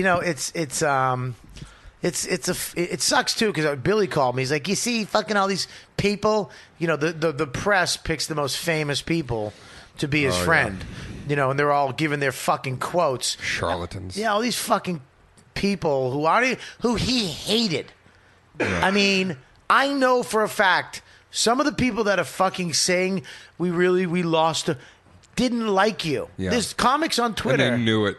Yeah. Well, That's no. what's creepy. Now they're using this opportunity to fucking get Patrice's name in their Twitter. Dude, I heard about a comic. I'm not going to name any names because I don't know if it's true. Fucking pussy. I don't know if it's true because I didn't look. I'll Google it. But I heard a comic, an LA comic, tweeted "Rest in peace," or to Patrice. Some will miss you. Rest in peace. Message to Patrice, and then wrote, "I'll be at the such and such this week." Like, fucking plug. Dane, why would you do that? We're supposed to read two separate posts. But anyways, man, listen. Can you fucking believe that, though? Yeah, that's fucking shitty, man. That's really shitty. Did he hashtag Patrice, though? I was told it was a she. If she was hashtag, was it Whitney? No. I'm kidding. I'm kidding. I'm sorry. Farting. No more farts. No more. It's done. You didn't even smell it yet. Stop making It's right there. Stop making your Roman mask face. Exactly. Anyways, rest in peace, man. Patrice O'Neal. I fucking love you. Bye, Mr. P. You buy Mr. P on iTunes and Elephant in the Room. Yeah. And I love you, man. I love you, and I'm gonna miss you more than you'll ever fucking know. Let's move on. Unless anybody else has anything to say. You just said it, man. Yeah, that's it. Patrice is funny guy. He's one of our brothers. He is our graduating class. And there's only one of us have fallen. So an era is over. An era is fucking. It's dead. It's certain. It's never going to be the same. So that is true. That is like the official end to the old guard of the Comedy Cellar and Tough Crowd and Colin Quinn's. That Colin Quinn led. Fraternity or whatever of comics. It's like that really. Yeah. That's it. Yeah. It's a shame. Yep. But we love him. We miss him. We should try to be nice to each other from now on. Right, dick face? I don't want to get carried away here. All right. I don't know how else to communicate. It's funny, too. You were bringing up some stuff about, the shit you went through, man. Yeah. And this is weird for me. Look, man, I've known you from the beginning. We started together. Yeah. We started an improv group at Bunker Hill Community College. I made Dane audition. Yeah. He was the only against no one. Nobody was auditioned, and I actually made him wait. I go, all right, step out. I'll let you know. You just were always like that. Yeah. No, he had to go to do his nunchuck class. And then that picture is going to make me laugh. If I can find it, I'll fucking post it. Just the thought of that picture. That was great. Damn. But I made Dane audition. You made him go get your cable for you. Yeah, I made you plug in the mics. Yeah, it's called helping each other out do a podcast. There's a bossiness to your favors, though. No, it's not. It's your fucking... that fart is awful. It's not. I didn't even fart. The one you just did. Stop it. Anyways, here's the time where Joe has to stand up and walk around. He has to do his walk. I wanted a munchkin. Oh. I can stand up too. Why? Because I've been sitting on one stool I'm going to stand up. 40 minutes. That's the greatest part about the fucking You Know What Dude podcast is you can fucking stand up. I'm all set, too. I don't need these. I'm going to... Dude, come on. What, do you want to lose another friend? Huh? You want to lose another friend? You fucking yelled at me for making you walk 4 blocks today. I was doing that because I love you and I'm looking out for you. And then you hand me a bag of donuts to ruin the walk. Well, because you shoveled those cookies in your mouth at Starbucks. What cookies? The cookies at Starbucks. I don't know what you're talking about. Your wife doesn't listen to this podcast. Oh, yeah, they were good cookies. But anyways, you actually... I like this standing up. You can't, but we can. But this is actually good. You want something? Yeah, water. There's some water? Can we got get him it. some water? Cool. Thanks, Joe. Joe, get him water. I'm kidding. It's weird because you've taken the last... How long has it been off? How long have you been off? Officially off stage since Offstage. February. That was the last show I did from that 2-year. You were on the first year of the arena tour. Yeah. Then I did another full year of touring. Right. Yeah. But November. So it's been a year since I've been a regular comedian because last November I stopped and then did one show in February. And I haven't performed since. You haven't been on stage since February? I've been on stage, but not to do stand-up. I did like a UCB thing or I did a quick... But I have not taken a mic out of a stand and done stand-up. And this is why. Why? Yeah. Why? A lot of reasons. I was exhausted after. I mean those last 2 years of touring alone were a lot, and I did that coming off of like my mom dying, my dad dying, my brother basically dying by betraying me and putting me through all the shit that I went through with the financial stuff. I just worked straight through everything. I didn't take care of myself. I wasn't doing any kind of therapy, nothing. So I was like, I was not enjoying. I was like doing sets and stuff and feeling nothing. Right. Zero. I wasn't feeling good or bad. And that's dangerous. That's like, I'd leave us, there was no feeling of accomplishment in my life and there was no feeling of like, I'm struggling to work for something next. And that scared me. I was like, I need to work on myself. I need to take a break. And Right. I might be tired of doing stand-up right now because of... I think it's fun. I was begging you to fucking take time off and go to a therapist for fucking a year. Fucking... Because I remember... Dude, I was there when your mom got sick. Yeah. We were in the car going to fucking a gun range. Literally, Bobby was in the car with me when I got the phone call from my mom saying I just came from the hospital. Yep. I was going to do press... We're going to a gun range. We're going to a gun range do an article to shoot, and I was doing an article for my first leading role in a film. Yeah. Literally in the year that I'm like, I have made it to where you would dream you would want to make it to. My mom called me, and I knew in that moment, in the car, I told you guys, I was like, my mom's dying of cancer. I never knew what that feeling was until this year. I got the call about my grandfather.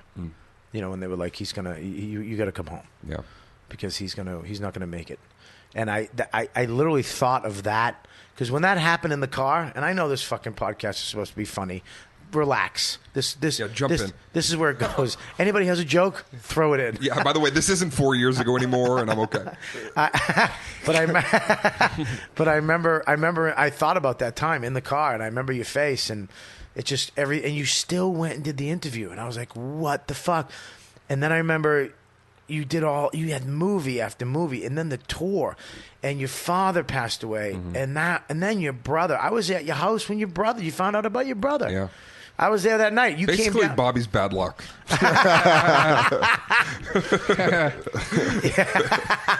Yeah, you came down. You came down, and you came down the stairs, and you were fighting. And then I remember I came down. I go, dude, he's either really wants his job or he did some fucked up shit. That's right. And then you found out about that shit. Can you talk about that shit? Not really.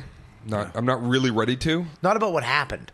Not the details. Oh no, but I can. He was stealing. He was. He is convicted and serving time for theft, for stealing multi-millions of dollars from me, Right. and basically just pretending through false documents and everything else that he was working as my bookkeeper. He was my bookkeeper, but he was just shoveling money out of my. I heard he invested with into his wife. She's in jail too. I heard he invested into a cotton candy company in Switzerland.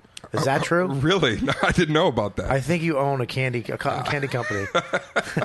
I have. What if he did? What if he bought something? Something and then it became like. But it became holy shit, like Apple. Like he invested your millions into something that just like in the next week. It was like the next some nanotechnology. Yeah, some heart fucking curing every disease, and you are he fucking did you the biggest favor. Would you actually let him out of jail?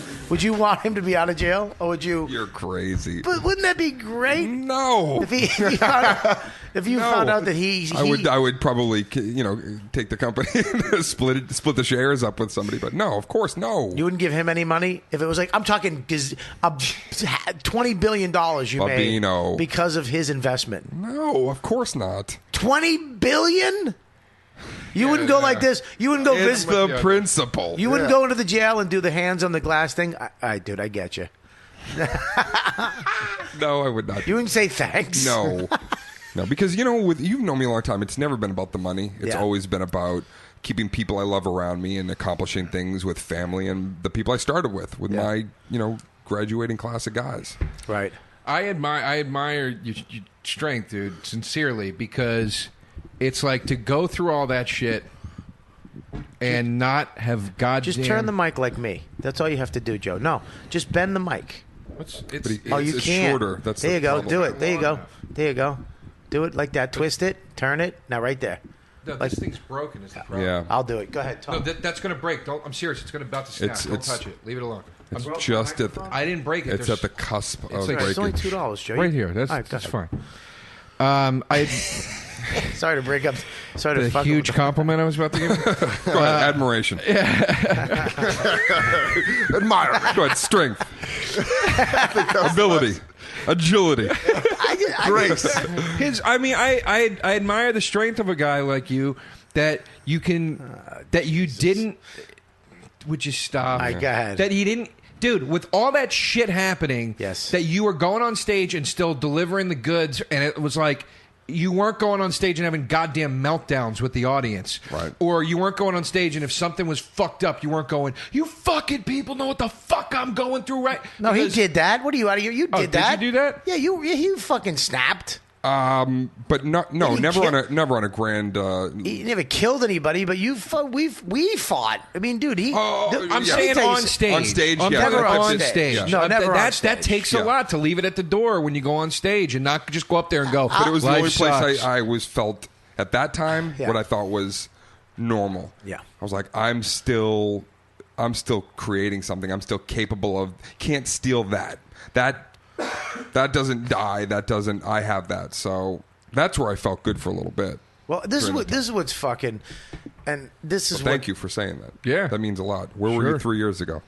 I didn't know you Awkward. back then. Totally. Actually, though, 3 years ago, I want to tell you the story, and I just now know you well enough that I feel like I can tell you this. God, I was on when the shit was happening Monster with voice, you and stop Louie, it. and everybody was jumping on the bandwagon and trashing you and stuff.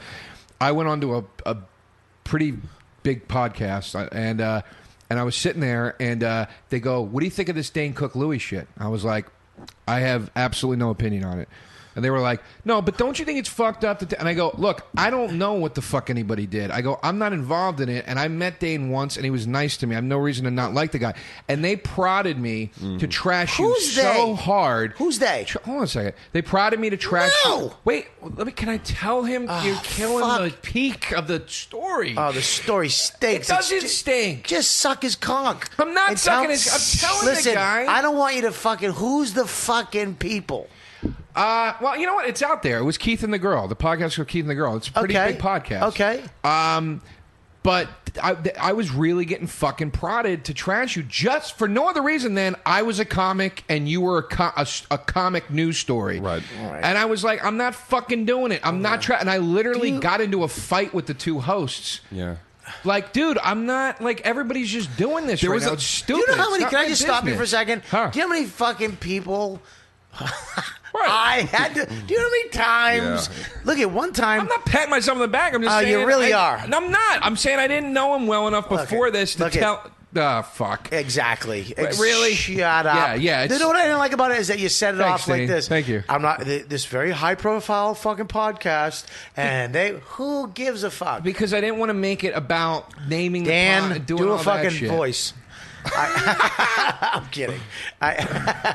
No, seriously, do you have a voice? No.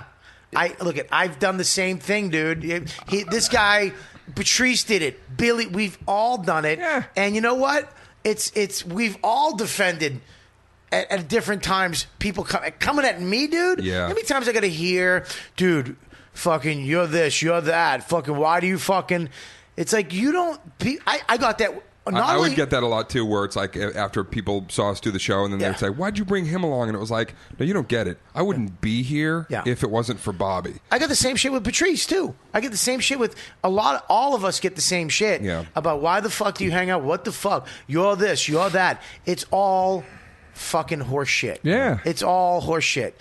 And, all the shit right now for you is over, pretty much. Right. Well, that period is is gone. You're doing a show with Stanhope. I saw, right? Are you promoting something with Stanhope? I know he's doing a charity event, and I'm just helping him to get the word out. You're gonna help get the word out. Mm-hmm. You did Louis' show, and your brother's away. Your parents, God rest their soul, they're back. you made enough money to fucking resurrect them because what your brother invested in was fucking a life serum. I've also built a radio that can communicate with Patrice, so we're going to have him on the dial. It's much like the movie Frequency. Good movie, by the way. That was a sleeper. Yeah. But now you're going. You mentioned on Onete, you're going to therapy, which is fucking great. Well, you helped me with that. Well, is it the same guy that you've been going through when you Same guy. Same guy. So you worked it out. Same guy. 1 year. And keep talking. Same guy. 1 year. You're doing this. I'm going to throw it over into the bag. Oh, I thought you were raising your hand. You wanted something to say something. I was actually being nice, Joe. No, he's about to attempt an unathletic move that I was excited to watch. But it's that thing of like you start to learn that a couple of things. There's only so many times you can call upon your friends to like wield emotions aimlessly. In the middle of, dude, why am I feeling this? And God bless you. It's like you guys would do that. You specifically would do that, especially when you were in L.A. Yeah. How many times did we walk Runyon and like just jaw about this stuff? But it was like, okay, wait a minute. I need to learn. My friends don't all have the right tools that person can sit with me and go, you're angry, man. You're angry. And I'd be like, no, I'm really not. I'm disappointed. I'm da-da-da. I was like, we're going to figure out where your anger is. And it was like, it's also neutral. You can't say everything to me, Dane. No matter how close we are, no matter how close I am to Joe, you can't say everything. It's not a neutral place where you can't get hurt because you're sending information out there and you don't know if it's how it's going to affect me personally. Sure. So, but a therapist is a neutral place where you can go and be 100% honest with somebody else. You can let it all out, and it doesn't come back to slap you in the face. If I tell Joe, something that happens with me and my wife, he might fuck up someday and bring it up, joking around, and I'm like, dude, and he's like, I'm kidding, I'm sorry, and that you fucking ruined something there. Right? Do you know what I mean? Yes. He might stick up for my wife because he doesn't understand or he might say you can't be 100% honest with even your best friend, but a therapist you can't, right? Because it doesn't hurt you, it doesn't come back to affect you because he's a neutral. It has nothing to do with him. Yep. But I've been to therapy. I don't agree 100% with what you're saying. I think you can be 100% honest. You need to go back to therapy. Look, I think it didn't work. I think obviously the productivity of therapy is a lot different than what you're going to get out of a conversation with a friend. So I agree with you there, but I think you can be 100% honest with your friends. It bothers me if you talk to me and you say to or Dane or whatever, and you say, "Listen, man, I'm going to tell you some shit. This isn't like for joking ever."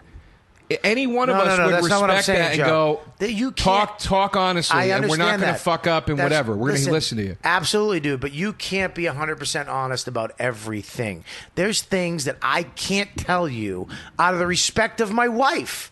Oh, okay. There's things that he told me that I can't tell you. I see what you're out of saying. respect for him. I can go to my therapist and to say, Yeah, it's not fragmented. Your therapist knows everything. But Okay. Exactly. I thought you were saying like in a one-on-one. no. between- You, of course, you I made see it what you're personal, saying. made it about you, and I how our didn't friendships ma- are. oh, I'm my kidding. God. I'm kidding. Oh, Fucking- here it comes. you We got over the anger Yeah, at the let beginning it of out, it. It's- motherfucker. But do you Look think at- a therapist who needs therapy now? Fucking clenching fists. Because I've never been able to afford it. Do you think therapy? Rock'em sock'em. That's his fucking kung fu name. Clenching fists. Go ahead. All right. Didn't work. Yeah, didn't work at all. At all. What were you saying? I'm sorry. I was Dan. wondering, you go into therapy? Did it give you solutions or give you tools to solve? He's not anything? that kind of guy. He's one of those people that, for a while, it was like, what am I doing? Yeah. What am I doing? What are you doing? And what he was really doing was like he was receiving, and I don't want to go too much into it, but what was great for me is like, I was figuring things out on my own with his like gentle guidance. He was kind of like, you get out of your own way kind of thing. Yeah. And then once I was really honest, like 4 months in, he was like, now we can start. Oh, really? Yeah.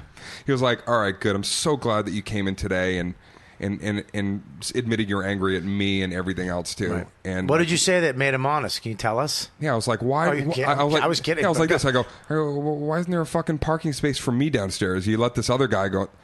I'm just, I'm late because you're supposed to make that spot available. And he was like, hilarious. Let's start. It's That's like some kung fu movie shit. no, where it's it's true. Like, now but your training truly instead begins. of like, I would go in every morning and I would go in there and be like, kind of treated like a class or something for a while. Where I'd be like, hey, what's kind of like personable, which I like to be, and that's kind of a, hey, what's up, man? Good morning. I had to go in there and be like, fuck. Yeah. Why the fuck did da da da da? And like from that point, then it really became like poignant. Are you fucking the one thing that I felt you never did when all that shit was going on is enjoy it. Like are you enjoying, are you looking now around life and going, I'm fucking grateful, man. Yeah. I mean, you're not doing anything. You're doing movies. We'll talk about that in a second. And you got stuff going on, but you're not at the fucking that level of fucking private jets and fucking arenas and fucking meetings and movie that shit you were doing. I lived it with you for a year and it was fucking nuts. Yeah. I'm going back to like 05, being in the car on the way to an interview to talk about my movie with the Right. And I'm like, I'm literally enjoying up until like last year. It's kind of a weird thing. I'm going back and being like, oh, I did that, or that Right. hurt, or that was a fail, da da da, or that was something that I should have appreciated. I really am kind of going through and find. I'm not 100% there, but I find more appreciation for.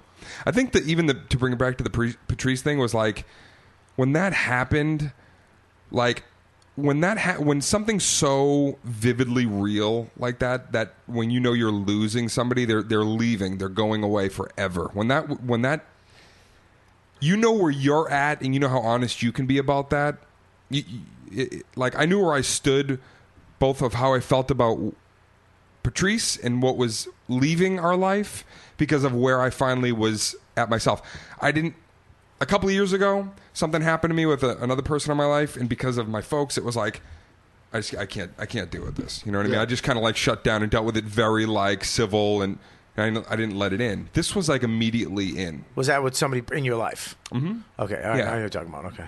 Yeah, and so... Did you ever deal with that? I'm dealing with everything, man. Right. Everything that happened the last, like... But we started with doing the Louis thing, and, I've expressed this to him, and, like, that was such a great closure for me. That was, on top of everything else, when you're dealing with personal, hardcore family stuff, and then something like that comes along where you're like, this is not my character. This isn't like, but it's politics. How do I fight a lie? You look like you're lying when you fight a lie. How do I also admire this guy. I don't want to make it, head. I'll just step back. Maybe it'll go away. It's not going away. It's getting worse. And when you're a witness to that, but it doesn't matter as much as the things that are happening in your home that you need to really take stock in. Yeah. Guys, that leaves you in a really fucked up place. Right. So when I finally was getting healthy and Louis reached out in January, that day, the moment he reached out and said, like, I have an idea for this, the day he did that, I started to feel like a release in my heart. again. I needed that so badly. I did. I was like, am I going to wait 40 years for this guy to finally be like, it shouldn't have been like this, man. It should have been between you and me, handled at the back of a club the way comics do it every week somewhere. So I took that as like the pendulum finally swinging in the other direction after 4 years of getting hammered pretty bad. Okay. Now let me ask you this question: Did you fuck Jessica Simpson? Everybody always asks me that. Because it's Jessica Simpson when she was at her fucking hottest, dude. You were fucking. Now you look at Jessica Simpson now. To me, I waited on her. She's still a hot. month ago. Really? Yeah. Was I waited on her and her She's her pregnant sister. now, right? Yeah. Yeah. She's a sweet It girl. looked like it was weird. It's like seeing, when you saw Tyson after he retired after like 4 years. Jesus.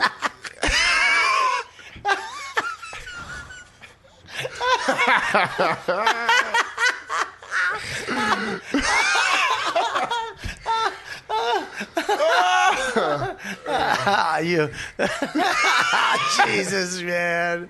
Oh, come on. Okay, all right. Okay. You know what I mean? That was great. I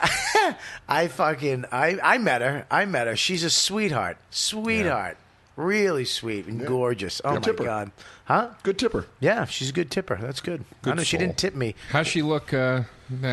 You just told her she looked like Tyson she's after pregnant after too. he retired. She's also pregnant. I was just After he got laughing. out of jail. I'm sorry, I was just laughing because everybody was laughing. I didn't even hear the joke. I just wanted to fit in. You didn't know what the joke was? Oh. No, I didn't know what the joke was.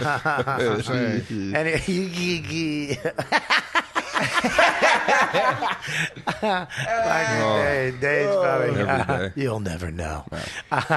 But it was fucking. It was you've been with a lot of hot chicks. You got this fucking house. We were talking about this before the show. Joe has this nice apartment in New York City. Gorgeous. Fucking really great pad. It's a good little pad. I like the spot. This is a great pad. This is a great New York City apartment. People don't understand this too. People will see your apartment or my apartment and be like, this is small, because they're from other states where you get an apartment Where and you get things for your money. Yeah, New York City. This is a fucking great apartment for New York City. And yours. Your apartment's phenomenal. My Have another room. Well, my apartment Yeah. would be a fucking I'm married, and my apartment would be a fucking sick fuck pad. I mean, It would be. Absolutely. We really should trade apartments. We should do some sort of apartment swap. Because, bringing a chick into Midtown I here know. Yeah. helps me. Yes. Bring her to this place. She goes, you live like a man. You don't live like a fucking animal. That helps me. I live Then like I an animal. take my shirt off, and that sets me back to living in like the Bronx somewhere. So if I had your fuck pad, I'd get set back with the shirt off, but then I'd jump forward Right. again when I show her the Bobby's shower got a in the fuck bed. pad. You've got a place that an 80-year-old woman should be drinking Moxie and doing the Lindy Hop to Glenn Miller. Come on in, kids. I know. It's a little old school because that's the only furniture I could afford. You guys want to do your podcast in here? You guys have a lime, Ricky? I think, Burr came in and he was like, this furniture looks like you bought it from a nun. It really is. He is. I mean, I love the apartment. I love the kitchen. You got a brand new kitchen. But now I'm redoing my kitchen, which is fucking awesome. Right. I'm taking everything out. I got the bathroom. I got a duplex, they call it.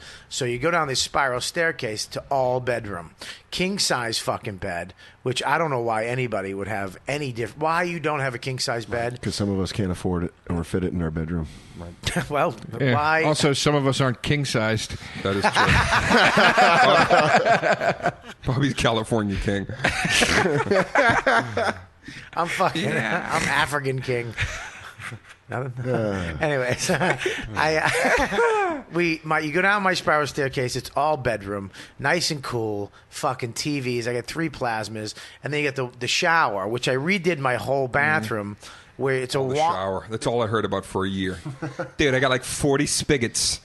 Dude, water shoots diagonally. How great is my shower, though? It's unbelievable. Look at the fucking... But here's the thing. I got a great pad. I got 5 shower heads. I got a bench. Yeah. I got a TV.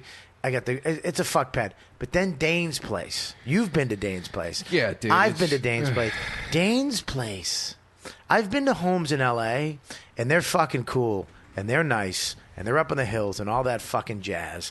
But Dane's place, the reason why I fucking love it is because it has a backyard. It's up in the hills, but the foundation is up. So it has a backyard and a front yard. It's like a regular house. A lot of the hills and the houses in the hills just straight off the cliff, and they don't have a backyard, or they got a small little fucking backyard. Great house, but Dane's house, it's got a huge front yard, big beautiful tree, East Coast oak or some shit, a palm tree. Then he's got the backyard, but then his house. You want to talk about a fuck pad? Dude, it is in... Your house is the only... I'm not kissing your ass. Your house is the only house I've ever been in where I was like, this is movie shit. This is like fucking movie shit. I've been in gigantic houses, and I always go, big deal. It's a fucking big-ass house. I wouldn't want all these goddamn rooms. This is stupid. And I've been in houses in the hills where I go, okay, it's on a cliff, whatever. And I've been at beach houses, and I go, all right, but if you take away the beach, who gives a shit? Right. This Hang house on one stinks. second. We're talking about L.A. L.A., sorry. Where's that? That's where Hollywood is, where a lot of the stuff goes. That's where the movies come from? Yeah, that's where they come from. Ah. Yeah. Your house, All right. your house, it's not the biggest house in the world. Yep. It's just you go in and you're just like, this is it's American Psycho. That's what it is. It's like the Bateman shit? It's like the shit in American Psycho. You should be able to rape and kill women in your house. I only play Phil Collins. Or Huey Lewis and just talk about that one song? In the Air Tonight should be playing on your external speakers every time you walk up. That Honest to fucking God. house is insane. If a woman enters that house, she can never ever cry rape. You should be able to just hold her down and fuck her. Yeah, it looks like Less Than Zero. It looks like every Bret Easton Ellis novel. That's the house where they're having the party and the girls are naked. I compare it to heaven because it's Oh, my white. God, it's dude. all white, and it's you don't have a lot of furniture, but the furniture you have is cool. It's very minimalist. Right. The kitchen is the only thing that fucking bugs me is that you have a kitchen, right? He has 2 Viking stoves, right? Right. Right, you have a fucking in-wall espresso maker, cappuccino maker, in-wall, built-in, right? Yep. And you've never put a pan on a fucking oven. No, I do You not. you could put your fucking suits in your oven, and you store shoes in there because you never turn it on. I'm too busy resting my cock. Are you fucking a lot of Jake? This is what makes me sick. Is I look at my wife. I'm giving her a new kitchen that she's gonna use, and it's like she wants this stove and this fridge and blah blah blah. And you got this fucked up kitchen. Your kitchen is the size of my place, of my It's a great apartment. kitchen. And Dawn actually came out and cooked the most amazing Thanksgiving dinner a couple years ago. You guys came out. And you can tell that him and his sister don't cook because his sister comes up. We're gonna Courtney do. will say that, She goes, we're gonna go get stovetop stuffing. My wife's like, I'm making homemade stuffing. She's like, what? But here's the Which thing. was good, but it wasn't stovetop. Go ahead. Well, you get a fucking taste for that. But you have this fucking crazy house, and you don't use the kid doesn't drink coffee. He has a fucking built-in, Joe, a built-in fucking espresso maker in the wall. You push a button, cappuccinos, espressos, whatever. Do you know what me and you would do if one of us had that? We'd just be at the fucking little cafe table we would have set up. That's it, dude. I would literally be like, Bobby, lie by the pool, sweetheart. I'm going to make some hors d'oeuvres. I'll be out in a minute. Do you want a lemon wedge with your espresso? Oh, my God. Speaking of dude. by the pool, when are you going to let me show the world my favorite by the pool video that I took? What's that? Of you by a pool. What's that? Doing the tummy to tummy, tip to tip song. Dude. You have to let me. It's never going to happen. Please, please let me release this. It's never going to happen. Yeah, let me All right, tell you why, and no, then you tell what can't. the video is. You can't. I won't even say what the video is, but I'll say this: if you would let me release this video, You would start on Tosh.0. You'd get on there. You would then do Web Redemption. This and the video. whole world, it would probably be one of the biggest. Here's the other thing. It would be multi-million views, and then the song that you made up and are singing would end up in a fucking T-Pain song, or you'd be in music videos. I'm telling you, man. I'm telling you. Will you please explain at least what it is? What I'm you not going to did? explain. I'm not going to tell you what it is. I'm just going to say that Dane, at the end of all the hoorah, at one point, he invited me and Gary and Jay and Al Del Benny and everybody down to Cabo, right? Yep. He rented a fucking mansion on the beach. Like a 20-room mansion with our personal chef, masseuses, and we got golf carts that get to ride around the compound. And it was just us fucking shit dicks in this mansion for the weekend, for the week, All the actually. fellas. And- All my guy friends. Yeah, we went out there and it was crazy. It was fucking crazy. It was some entourage shit.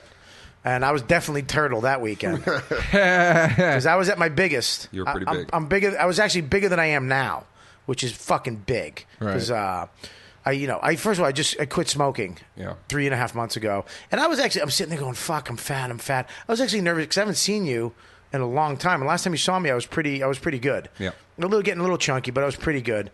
But now in the last 3 months, fucking ballooned up, and I was always like, oh, he's gonna think I'm fat. It's because my friend's gonna think I'm fat. Fucking piece of shit. Then I was like, you know what? Fuck it. I'm not gonna die because I quit smoking.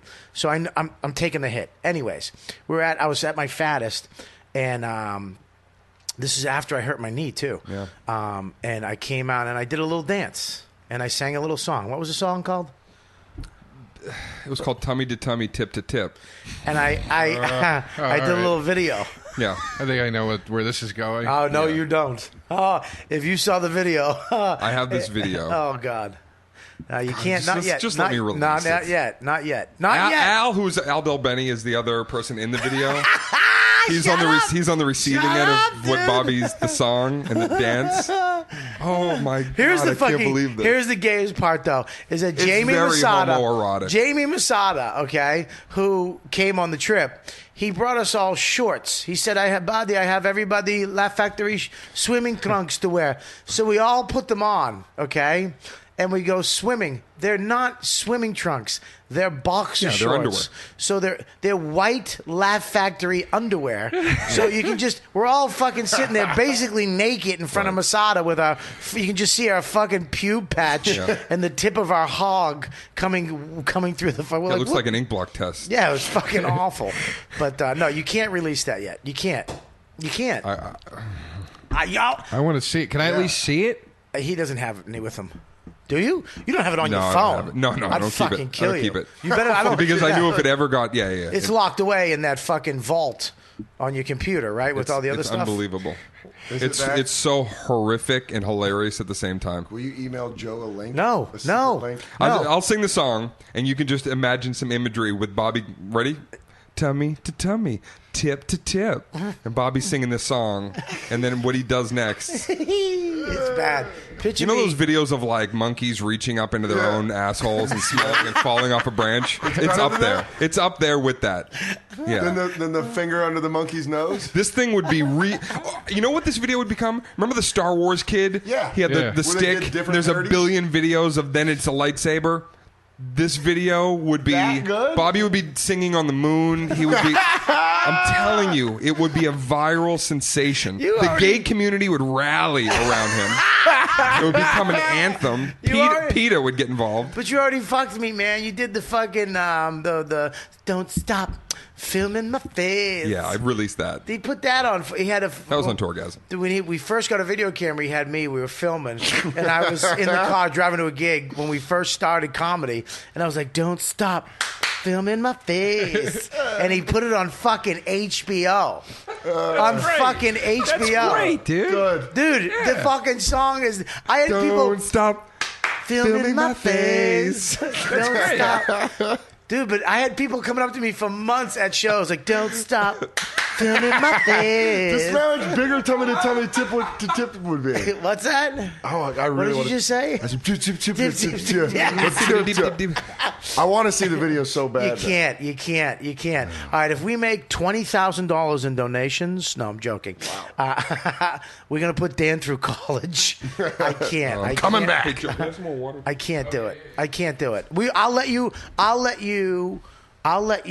So good. I'll let you show Joe. No, I can't let you show Joe. Joe will You should fucking watch it again, and we should get it to Tosh for the season opener of Tosh.0. You guys should be on there opening it with that video. And then he should be like, you should take this video and turn it into your own, do a remix, and have everybody do acoustic versions of the song with new lyrics. I'm telling you, it's... All right, we'll talk about it. But it is very homoerotic. It's fucking gay, is what you're saying. I think on Tough Crowd, we determined you were 40% gay, and this spiked it up to 78%. Remember that? Yeah, but here's in the a thing. minute. Here's the thing is I'm not... That was another funny episode with Patrice. Yeah. Another funny Patrice story. Yeah. We were sat down before Tough Crowd. Joe, did you ever do Tough Crowd? No, I was too new. We sat down. They sat us down. They're doing this gay test. You take a gay test to see how gay you are. But they sat us down before this and said, "You look, we know what you're gonna do with this, but just don't say faggot. Don't say faggot." Everybody's like, "All right, nobody say faggot." And all of a sudden, they come out with the test. I'm 58% gay because I'm the only one who answered the questions fucking honestly. I know the questions, and I know Which perfectly determined that you were 58% gay. I know that he didn't answer the fucking... I know Quinn, it goes Quinn, Dane, then me, as far as fucking homos. Okay? So, Quinn is the fucking gayest. He's the fucking right next to a priest. He should have a collar on at all times. Those little thin fucking gay priest fingers that he has. But the producer's on. He wasn't even gay at all or some shit. Right. They start yelling at me, and I start screaming. And I start screaming at Patrice. I'm like, I'm not. He goes, don't get mad at me, faggot. Right.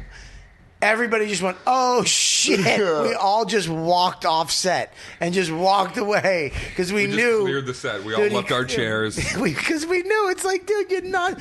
He just couldn't help it. He's like, don't get mad. But it was the funniest thing he could have said because everybody was like, what the fuck? Because I'm screaming, defending my fucking homoness.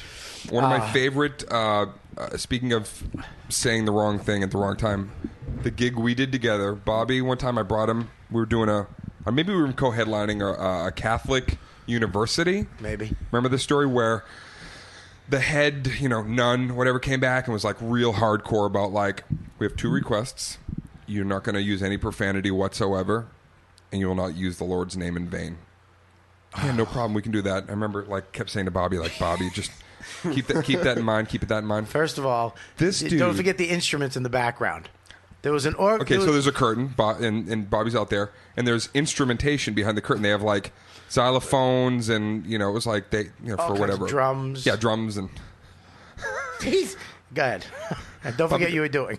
But, was I doing that before what you said? Or was I part of distracting? No, you were doing it after because I was bombing. Well, that's because he did this.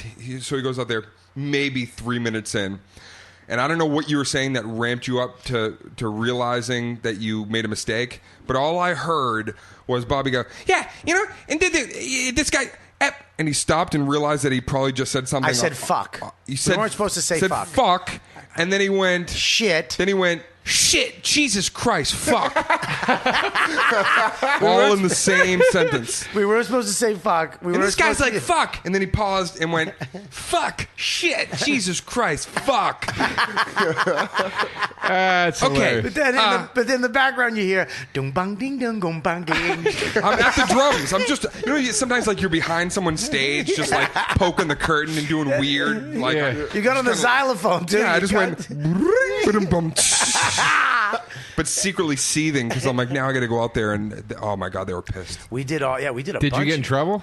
Dude, they were pissed. Me and Dane, they didn't want to pay us for that gig at all. Here's the truth about Dane too, though, and people don't know this. You work your cunt off to be thin, but you're a fatty like me. I don't know if I'm a fatty. Dude, I got pictures from Hawaii. You want me to release those? Yeah, but I never broke 200 pounds. You never broke two. All right. Well, I'm not saying you're as fat as me. I was just saying. I mean, for a guy, most guys hit around 190. We were in Hawaii together vacationing because that's what friends do, Dan.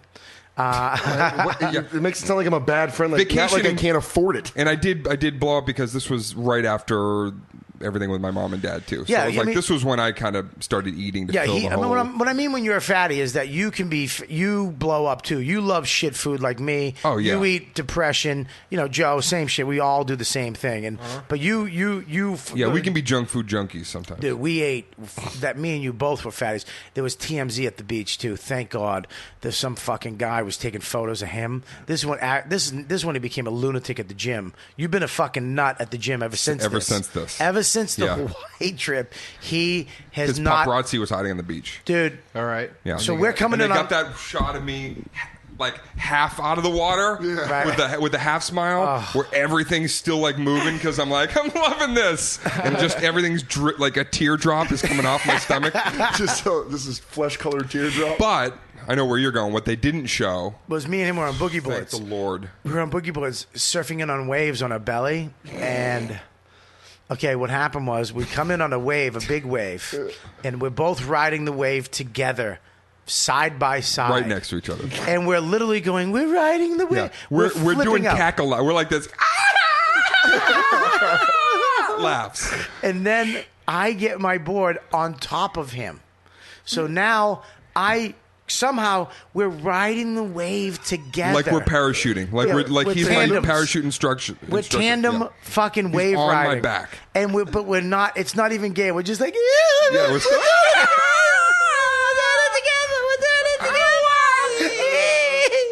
Dude, we pull into the fuck. This wave brought us all the way into the sand. You know that wave? It's just right up to like some fat lady's feet, and we're just like, ooh. And dude, thank God the paparazzi guy came like literally 5 seconds after that. He started taking photos. Yeah, they never put those pictures out. If he had got that photo of me riding your back, it looked like we were on a vacation together, and I was like, "Baby, jump on my back and let's boogie board." Because your boogie board was like it was like flesh to back. Yeah, dude, it was fucking. Oh my God, it was so fucking bad. But still doesn't come anywhere close to tummy to tummy. Tip to tip. You guys will never see it. You'll never see it. Not now. I'll let you know. This is mean. I'll let you know. I mean, you could show it to us. You don't have to give it to us. I'm not showing. No, you no. You don't show DeRosa. You don't show Joe any of that. Why? You can't see that, Joe. Because I don't need you ever having it on you, dude. You got too much on me already. You have Dropbox? No, he doesn't. I'll send it to you in Dropbox. No, you're not. Joe, will you let me watch it? No. I'll send it to you. Of course. No, you're not. See, he just fucking. I'll send it to you in Dropbox. Why can't I watch You it? can't watch. What am I going to tell? Dude, trust me. Am I open Tummy circle? to tummy, tip to tip. I'm willing to bet What is you it? money that it's not worse than stuff I've done. I'm What have willing you to bet done? you money. What have you done? Well, I'm not going to say it. I'm not going to match you without you matching me. What has you done? Say it off air. I'm not saying it now. What have you done? Name one thing you could say My on air. friends used to do gay shit together. Like what? To be funny. Dude, I've done gay shit. Like what? Is this gay, what you do in the video? It's funny. No, not gay. Homoerotic. Yeah. It's gay. It's silly gay. One time when I lived with Big J, he was on the computer, and I Right. snuck up behind him, and I put my dick on his shoulder. Right? I just let it rest there, and I tapped him on the shoulder, and he turned, and my dick went right into his fucking cheek. And How about when I shit molested like you in That's some Iraq? gay shit you did when we You were what? I the molested you in guitar Iraq. solo. yeah. What I is it? made a video 2 months ago of me, my dick.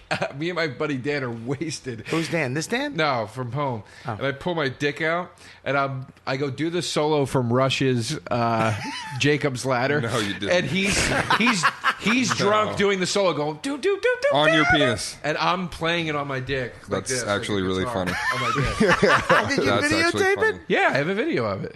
Dude. I have it on my computer. Don't you want to Can I like stay with jump it? on him right now, tie him up, and get his computer? I'll gladly show you guys. I have no problem showing you. Joe doesn't. I'm not going to release it online. I'll show you, though. This fucking cunt. I was showing SD some stuff on my phone. He sends me in the middle. He's lonely in fucking Pennsylvania. He sends me a tweet, thinking of you, baby. And it's just him naked in front of a mirror. SD goes, ooh, what's that? And I was like, I almost broke my phone. I almost had to just smash my phone. Just squeezed it and the glass breaks. It's nothing. It was so disturbing. hilarious. And he looked like the Grinch, like a non-green Grinch. That's the body he has.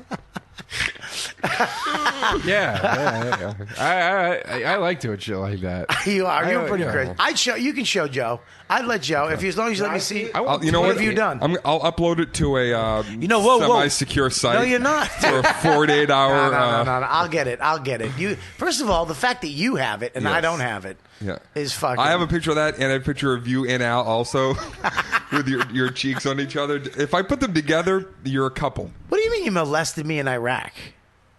Remember you were in the shower that day and I jumped in and you got scared, but you turned towards the wall and said, always. You put your ass up to me like a horse that knew it wanted to get mounted, and you went, always. And I was like, what? Bobby, I'm just playing. It's kind of fun. It's kind of, I'm just going to say this. It's kind of fun showering with your friends a little bit. It's fun. I've done that with my buddies. You've never showered with a guy? Yeah. No, you haven't. The same dude. My buddy In Dan. what kind of shower? I'd be like, Joe is gay. Joe is gay. Joe is gay. Like, let's take a shower together. We got to get out of here. We would just be showering, laughing. What? Laughing our butts out. That's He's crazy. kidding about Iraq. Joe is gay. Joe is gay. Yeah, we laugh. Hey, Joe's tugging on his buddy's dick. It's fun. We're showering. It was funny. Doing lead guitar solos in the shower. Let me play yours. We'll do that where we toss the guitars. I have absolutely no qualms about it. Oh, that is fucking great.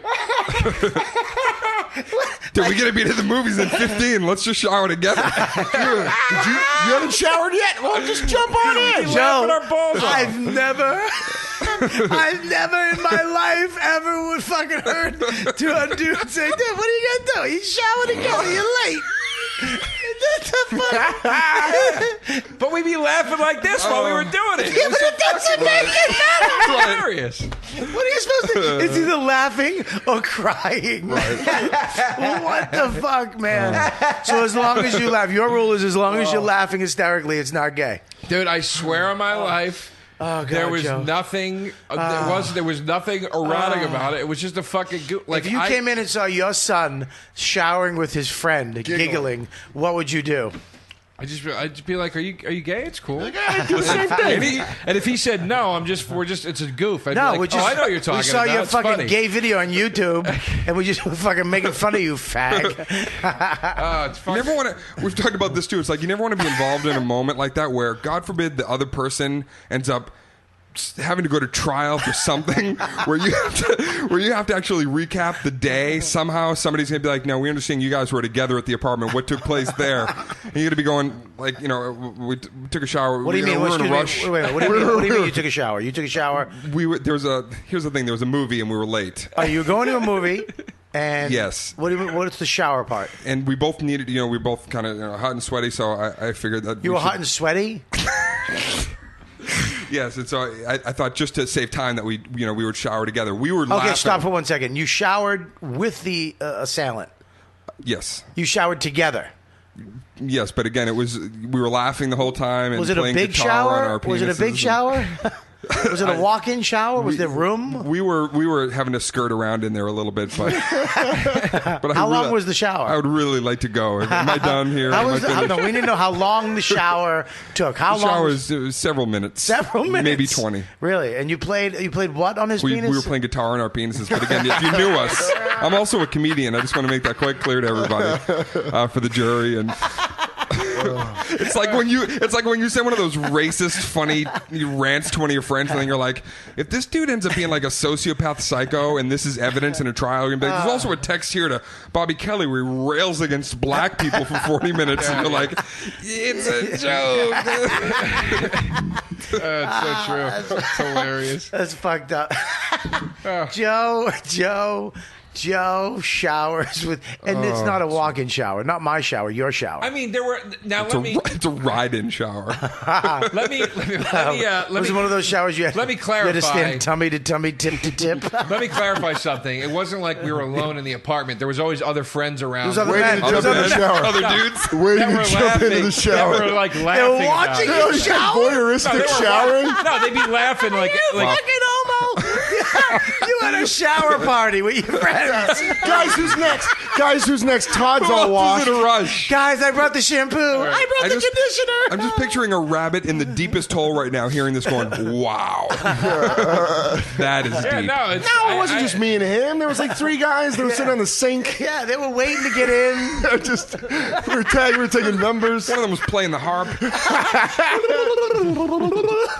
It's so Gay? Yes. Real? So dark. Well, Dan's a homophobe. We've established that. No, already I'm on this not. podcast. Yeah, you Listen are. how angry he is right now. What? You guys are kind of laughing and stuff. Dan's like getting like mad at how gay it is. No, You know I'm what? not. You know what it is is now, shame. Joe. You know what this turned into? A goddamn gator fight. Oh, I'll say. Don't avoid the situation. Down there in Tennessee, we never let 2 men shower together.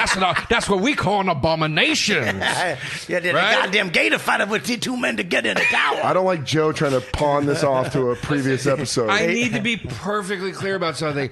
I so don't care or have any reservations about this. You can trash me all you Joe, want. It's listen, never going to hurt. he like, doesn't care. I don't care. Joe will send me a picture of his cock. He don't doesn't care. care. In the afternoon when it doesn't even look good. I've fucking streaked parties down the shore. I'll He streak tried a to fucking, come up with I his don't own give a Sufi. fuck. Yeah, he did. No, I Okay. didn't. He tried to he come did. up with No, a Sufi. A logo. He did. He No, did. no, You know, his own saying. I It was a didn't. saying. He was trying to get a thing catchphrase. called, I a got catchphrase you. called. What'd you come up with? Go tell him. I said it once at a show. We'll do Say it. it. We'll Hit do it me. right now. Actually, Sometimes. I got some information about Dan, actually, Dan. Or Bob. okay. Before we Joe, explain what Dan. this is. Dan claimed that he said at one time at a show I do it. Right? that I was at with him where a bunch of punk bands went on and then we had to follow the punk bands and he was saying it was a mess, so I just made a quick joke. There was a goddamn gator fight. Funny, though, few other people that have heard this podcast and Right. heard 'Cause this it's so episode where we popular. trashed him said, we were surprised you guys trashed Dan when about that bit because it's so funny. And I said, you weren't at the show that he was. What are you talking about? And they go, no.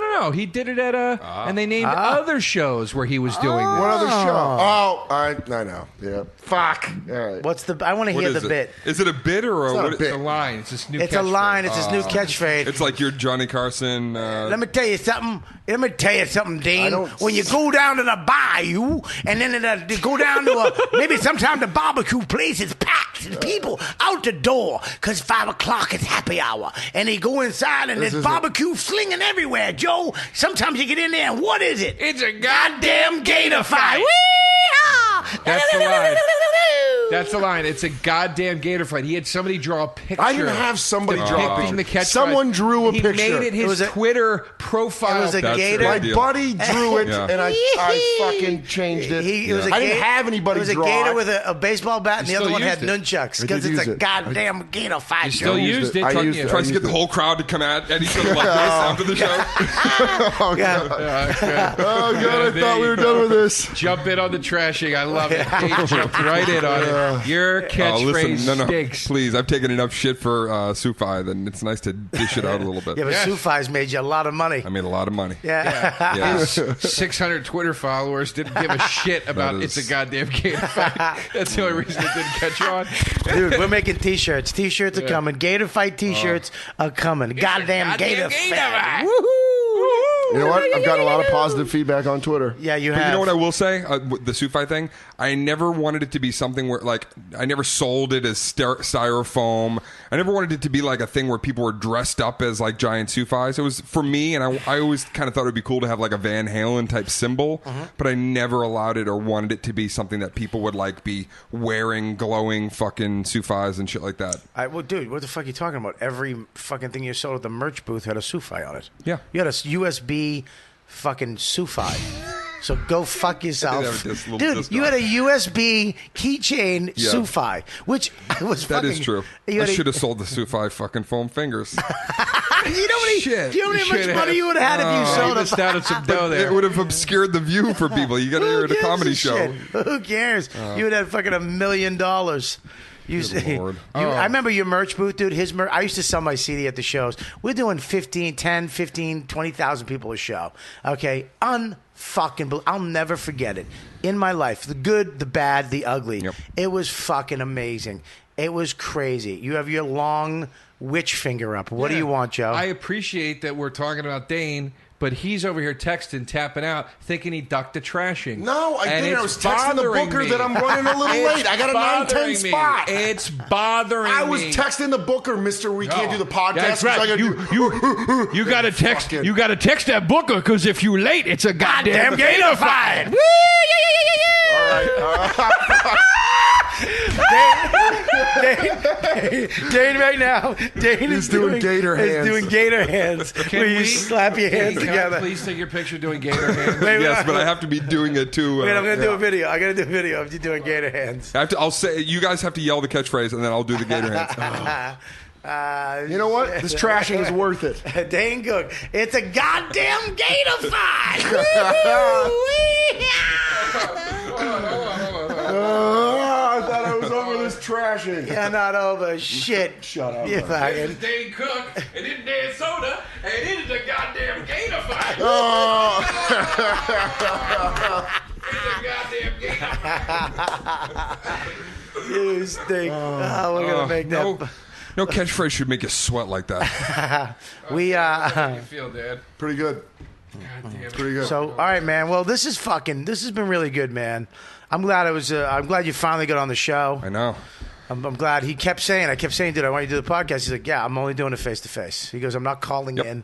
I'm not doing this shit. You finally I got hate the call-in stuff. You know what I mean? You don't feel, it's like, are they watching TV and reading closed captioning while you want to be able to, see somebody's interest in what you're talking about. right. And Now that I've been here, whatever.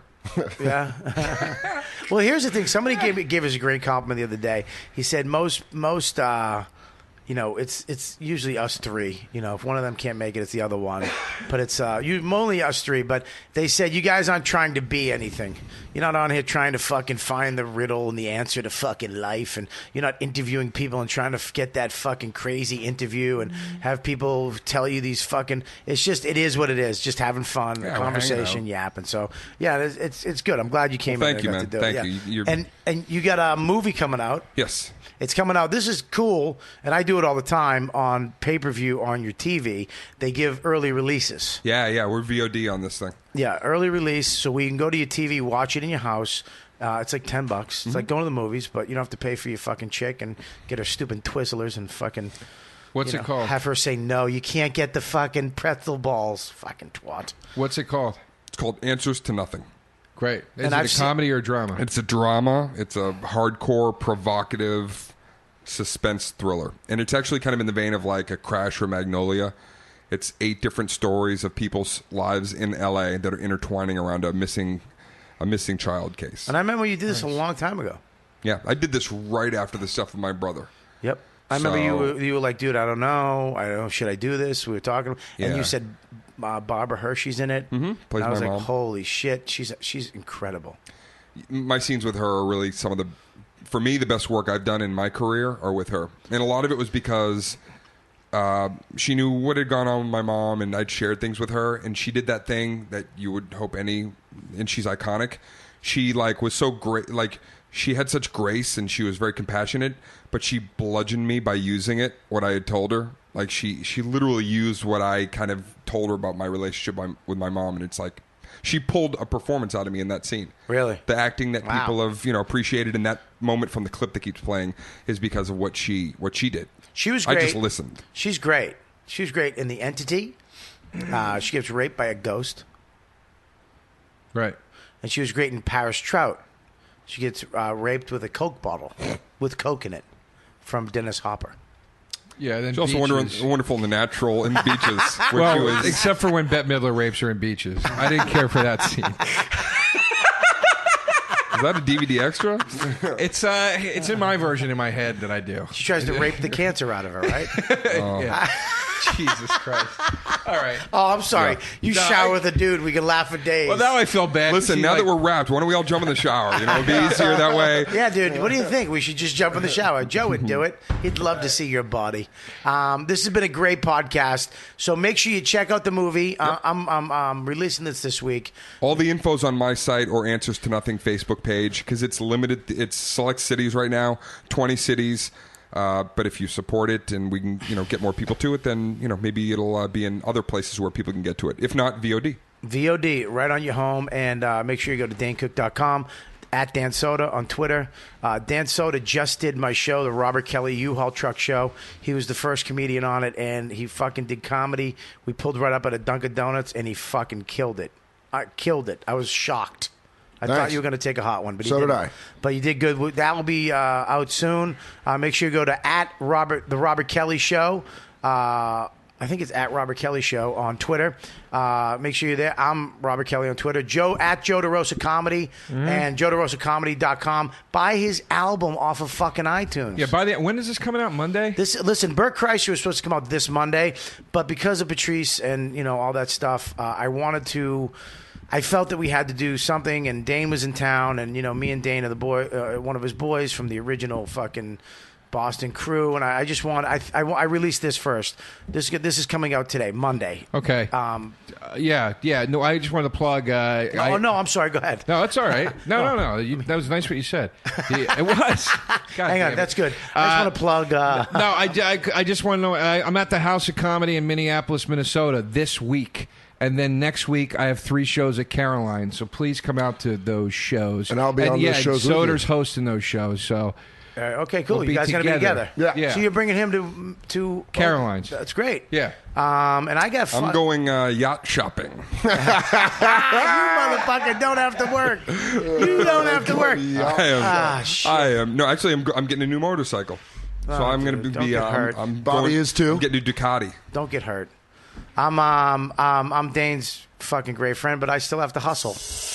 Oh, all right. Here we are. A special edition of YKWD. I got Jim Norton in the house. That was the great Patrice O'Neal. You wonder how self-centered I am? As I'm listening to that, all I'm thinking of is not of my dead friend and not of his legacy, but like, wow, the audio quality is good. I'd like to tape a CD in D.C. That's all I'm thinking of is how good the audio quality of that, and how electric the laugh sounded. I'm like, well, I'd love to tape in that room. That's a good move. Amazing how fast we move on. It was funny you said that. The first time I heard it, the D.C. Improv doesn't use me. For some reason, I was just like, why won't they fucking use me? That was always going through my head as well. Yeah, we always make it about ourselves. That's what stand-ups do. But that's Patrice O'Neal's Mr. P album. Was the last album that came out. I still haven't listened to the whole thing. You couldn't listen to it, or you haven't? No, I couldn't. I listened to some of it. I'll listen to clips. I can listen to Patrice in very brief clips. But then it gets just too depressing for 2 reasons. One, because he's dead and he's my friend, and 2, because he's such a great comic that I don't like to listen to other comedians that are that great. It's just because it makes me feel bad about myself. Like, he was just so great that I'm like, oh. Yeah, I didn't like watching Patrice either. I hated. Last show I did with him was in Atlantic City. It was me and him. We were doing this huge show together, and I remember it was supposed to be me and him. I go up first. He goes up second. We're co-headlining this event, and he brought 2 fucking people with him. And I'm like, he's like, all right, Harris is going to go up. I'm like, what the fuck do you mean? What the fuck are you making decisions for? And then he's like, Bobby, what the fuck you? Who gives a shit? And then I went up. I did my shit. Harris went up. He just made and then he went up after me and fucking did what he did. I was like, oh, I get it. He's the guy. Yeah. I'm not the fucking guy. I did my shit, but I watched his show, and it was an hour of I was just watching it, and it was fucking amazing. I'm like, that's why he's fucking making this. This isn't a co-headline event. This is Patrice's show. I'm opening for him, and he brought his fucking MC. Yeah, because he was that good. I hated watching him. I like watching Louis.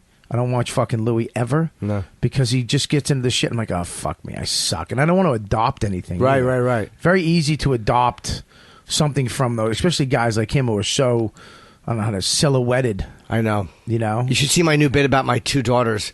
I think it's really, Louis is starting to rub off on me. I have a bit about pimping my bitch wife, and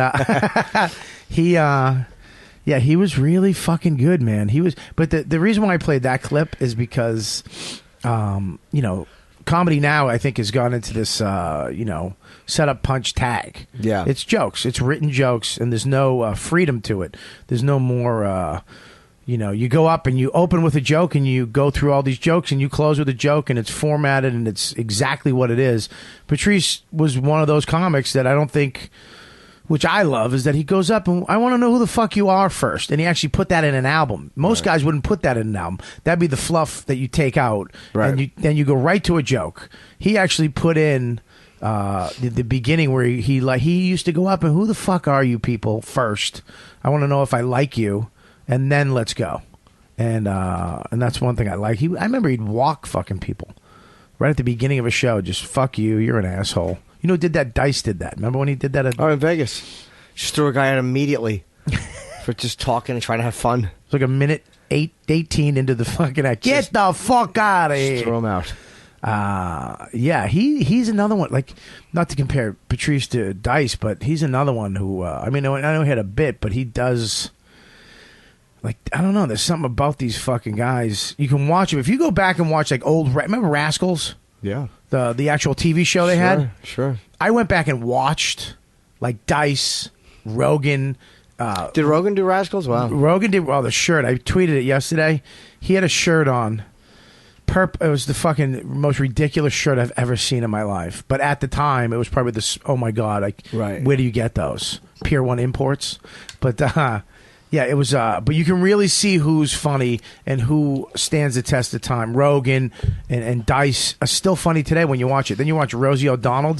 How the fuck? I don't know who Rosie O'Donnell is. Rosie, what's her name? O'Donnell. Who the fucking? I'm just saying, you should know her I name. know, but who gives a fuck? Rosie O'Donnell. Who gives a shit? Just letting you know. Yeah, but who cares? Nobody cares about your grammar. It's not grammar, it's somebody's name. I'm not being nitpicky. Yeah, you like Richard Pryor's? You're being nitpicky. How about Sam Kinison? Shut up. Maybe you're right. I hate your fucking nitpicky ways. It's nitpicky if you write like there and I say, don't you mean they are? But when we're two that's comics, cunty. Yeah, all right, fair enough. Yeah, with a K. That's cunty. But if we're two comics talking about another comic, and you say Rosie O'Donnell, and I don't tease you for it. That's true. What did you say, with a K? Yeah, cunt. Yeah, I don't think she's funny.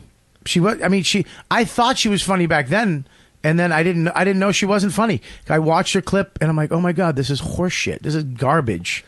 It's fucking garbage. Then you watch Dice, and he goes up there and does this whole thing, and then goes into this fucking soliloquy of just this rant of fucking stupidness that's hilarious even today. I don't know Rosie's honestly. I don't. You want to know about her stand-up? The only thing I liked about her, that I remember from her stand-up, is when Michael Jackson. She was talking about him, and she goes, "Yeah, Michael Jackson said hi to me, but I don't say hi to pedophile." It was some brutal joke she did that I was really surprised that she did, because she was supposed to be so nice and everybody loved her, and that's what I remember at her stand-up. Is she did some fucking brutal, kind of not even that funny slam of Michael Jackson, which people got very offended at. Yeah, it wasn't. But guys like Patrice, kind of back to that. The reason why I'm doing the show today was, just to back up a little bit. It was supposed to be me. Yeah,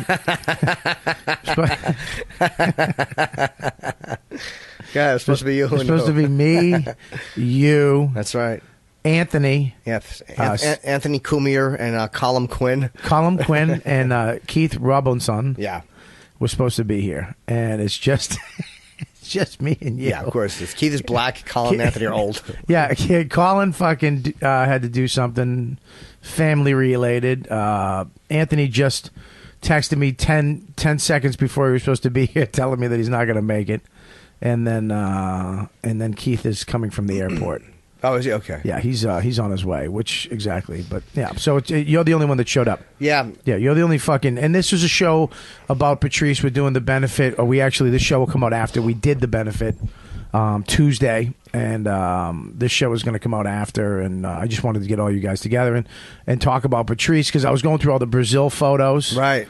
And all the photos I had, we were trying to get these Billy Burr, who, put this whole fucking event together.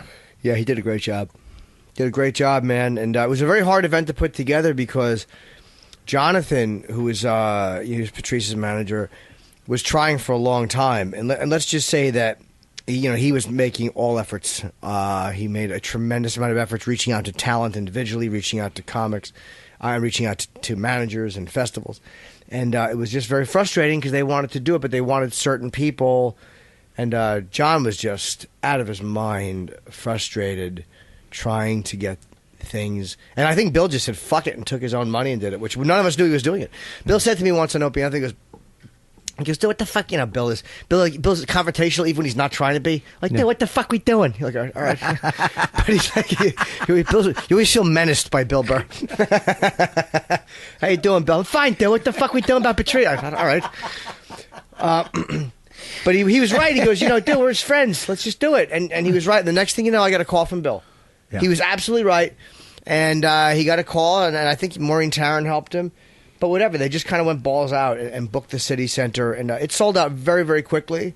So I'm happy that we're finally doing it. Here's the problem: is that everybody's worried about who's in it and the politics of it, and where can we do it, and how much money can we raise, and the actual, to be a part of it and highlight it, and I did this, and it just fucking, it's stupid.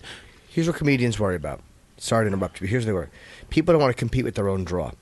But that's what it is. I'm not saying it's right, but I mean, that's what it is. Comedians worry about competing against their own draw. I think it's ridiculous. I do too. It's ridiculous. You're doing a 15-minute set on a show with 10 other comics, friends of somebody. No, you're not blowing your wad. Well, and if anything, you're actually reminding people that you're a part of this group of comics, so you're actually probably gaining fans, because guys who probably maybe didn't like you or didn't know of you or maybe didn't care for you will see you with these guys and you killing it and having fun, and they'll be like, oh shit, next time he's in town, I'm going to see that guy. There are some guys that might have done stuff behind the scenes that was good for the family too, like some guys who weren't able to make a benefit because of their schedule, but like legitimately did really nice shit for the family. So I mean, okay, there's people that did stuff privately that was really, really nice. But then there's people who did nothing, and you know, okay, you know who you are. Yeah, fine. Don't do it. Yeah, we sold it out. Here's the thing: you did nothing, but you also some people actually fucked with the progress of it. Maybe, yeah. Yeah. So Billy, I remember he called me up. He's like, "Fuck this. I'm not." He made me, be quiet. Don't tell anybody, because if you tell somebody, then people are going to get involved, and it's going to get fucked up again. He went and did it and took care of it and put his little team together of people, right. And called individually. Do you want to? And everybody on the show. Yep. No questions asked. Yeah. Yep. No. Yep. Whenever it is, I'll do whatever I have to do. And now it's I mean, as it should be done. I mean, if anybody should have a benefit, it should be him. Well, for his family, yeah. Yeah, I mean, but Patrice, this is not even just to raise money for his family, which is awesome. But we have to do a show to celebrate our friend. I mean, over a year ago, we got a call in the morning that our friend had a stroke, and I remember immediately calling you. Yeah. I immediately called Colin, and I called Voss, and we called Keith Robinson. Yeah. And within 20 minutes, no matter who was around, everybody was at that hospital. Right. Within 20 minutes. And Colin took a fucking bus. Yeah. As he should to most places. Hopefully, I'm hoping that's how Colin does gigs from now on a fucking bus. Times are tough. I like people. I'm writing it's a new hour show called The Bus. Yeah, it's called, Back of the Bus. Thank you very much. Thanks, Kelly Festuca. We already started rolling, baby. Okay. Yeah, Festuca's in. Not you. Oh. I got some fruit coming. I'm so hungry. So it's you're starving? Yeah. So it's been over a year. What was the date? I don't even know the date. I don't know. But anyways, November. So yeah, in November, and now we're actually finally getting to celebrate, and that's what it's about. It's about, it's not a negative thing. It's not a sad thing. It's let's get together and remember Patrice and all the stories in a fun way, and see his mom and Vaughn and all of us be together for Patrice, which sometimes with a friend you have to think like, all right, how would my friend want me to handle this? Or how would my friend want his people treated? His mom or his girlfriend or his wife. Yeah. And that's why you do stuff like this too. It's also because, you're honoring your friend by treating his family well, because you'd want your family treated well. And a lot of guys just didn't want to do that, or not. I don't think they thought it through so literally. I don't think they thought it through and thought, fuck his family or fuck him. But people are just selfish, and they're worried about their own shit, and they're worried about their own draw, and they're worried about... So fuck them. That's why I don't buy anybody's sincerity. You have very few. It sounds silly, but you wind up with very few real close friends. You know, the rest are just cunts. And I mean, I know that sounds like a really shitty thing to say, but that is the reality in our business and every business. You know, our job, every job. And it's not just close friends. It was like none of the networks did tributes to him. And I almost understand why, because they all hated him on a personal level, because he was the guy that would be mean to them when none of us had the balls to be. Believe he really me, did. He treated executives of networks the way we wanted to treat them. He treated them like shit. Like, what do you mean? You got any stories? Just uncomfortable. They'd walk in. What do you want? You know how loud he was just awful to them. He didn't make them feel welcome. He wasn't welcoming. He was mean. He was accurate, and you know, he was dismissive. I remember how unpleasant he was when we were doing the Colin Quinn show. Oh my God, he was just a twat to everybody. But it was very funny. Right. In hindsight, it was stressful in the time. Right. But I see why executives didn't flock to him. Did you? I mean, have you ever done stuff with him where you're like, he made me feel like a spineless pussy sometimes because I'm not a fucking controversy fan. I don't like when people don't like me. Right. You know, and he didn't give a fuck so much. Sometimes I was like, maybe it's too much. Right. And you'd be on a gig with him or on a show, and he would be, fuck them, and you'd have to back him up. But I don't know, I felt like, oh shit, these people are going to hate me. Now he's burning a bridge with me with this club or this venue because he's such an ass. Partially, but part of me also felt like sometimes he was too far in that direction, like where you feel like, oh man, I should be standing tall like he is. But a lot of times that wasn't standing tall. You know, he was like all of us. He was insecure. Yeah. He had his doubts. Yeah. You know, it's funny. We were talking one time, you know, I guess within a year of when he died, and he was like, man, I feel irrelevant. He felt irrelevant. And it was really weird to hear him say that. But he's like, he was pulling himself off the grid because he felt people had too much access to him. But he was feeling, like he came on the air one time and he was saying that when he was doing his project, and he said he realized how fucked up he had been on so many projects because a couple of people that were doing his thing were a little difficult. And he goes, man, I was an asshole. Like he had this revelation that he had been so difficult on so many things, and he regretted that. Like he wished he hadn't been, because once he had his thing, he saw how it was when people were being difficult for no reason. Not reasonably difficult, but just reasonlessly being an asshole. Yeah. So he was, you know, in a way like, you know, people would hate to hear him and Lennon compare, but at that same age, there's a very good interview with Lennon from Rolling Stone, where at the end of his life, he had these really weird revelations about how it wasn't just the world that was fucked up, it was him, and he was a part of it, and he was growing older, and Patrice had that same thing. Yeah. That same, you know, fuck you, kind of became like, yeah, I'm a part of the problem too, and yeah, I didn't handle this well, and yeah, I should have done this better, which I loved that he saw that, because, you know, it was that to me is normal that we go through that. Yeah, I think feel that way. He said to me once that he was sick and tired of going into these meetings or these rooms or these shows and feeling uncomfortable. He would rather make them feel uncomfortable first and watch them squirm than him squirm. You know what I mean? So it's like, okay, I get that. Because I think there's a bunch of different ways to handle insecurity or being scared in this business. Because you walk into a festival or room or a meeting and they're fucking kryptonite. To me, you know, you go and you meet a bunch of agents. It's like, I don't know how to be in front of you because somehow you work for me. I'm the boss, but I feel like you're the boss until I make money, enough money for you to treat me the way you should be treating me, like as an equal or as your boss. But he would walk in a room and just make you immediately feel uncomfortable. Yeah. So that he could watch you squirm. Yeah. Or there's people that actually just kiss ass and, hey, oh my God, and and agree with people and go with that flow and climb that way. But he was definitely not one of those guys, and it did. I think, hurt him a little bit. It hurt his progress, sure it did. I mean, he was such a great comic, but a lot of great comics are, are awkward or uncomfortable people. I mean, let's be honest. You think Pryor was a treat on the set? He was horrible. You know what's funny is I remember when what's his name?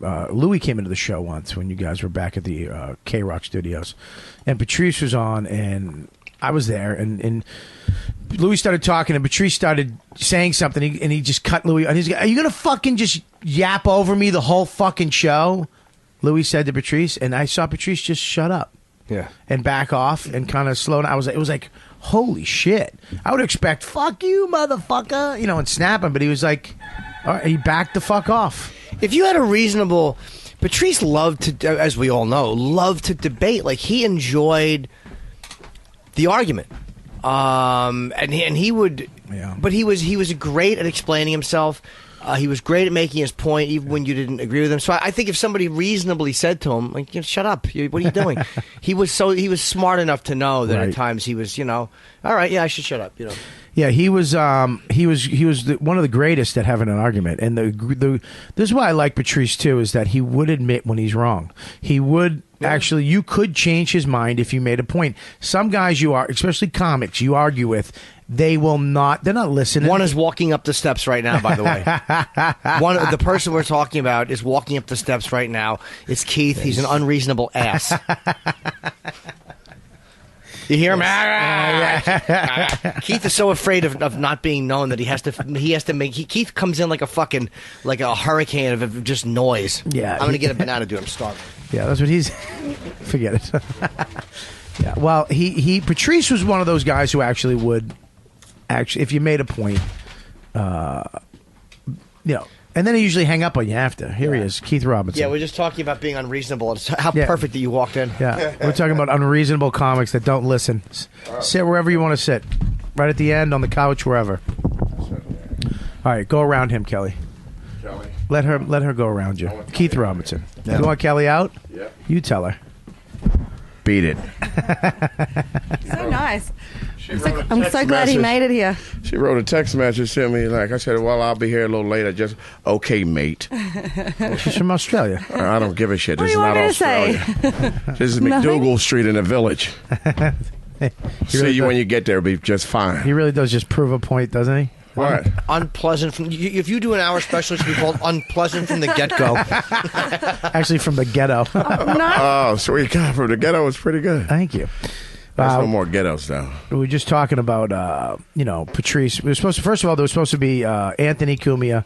Colin Quinn was supposed to be. Rich Voss, too. I forgot Rich Voss canceled this morning. Did he? Yeah, Voss was supposed to be here. Colin was supposed to be here.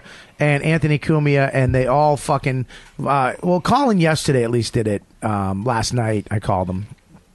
Voss canceled this morning, and Cumia canceled. We were supposed to be here too at 1 minute before 2 o'clock. So he's not going to. Voss had to have his teeth reset. Why did Voss cancel?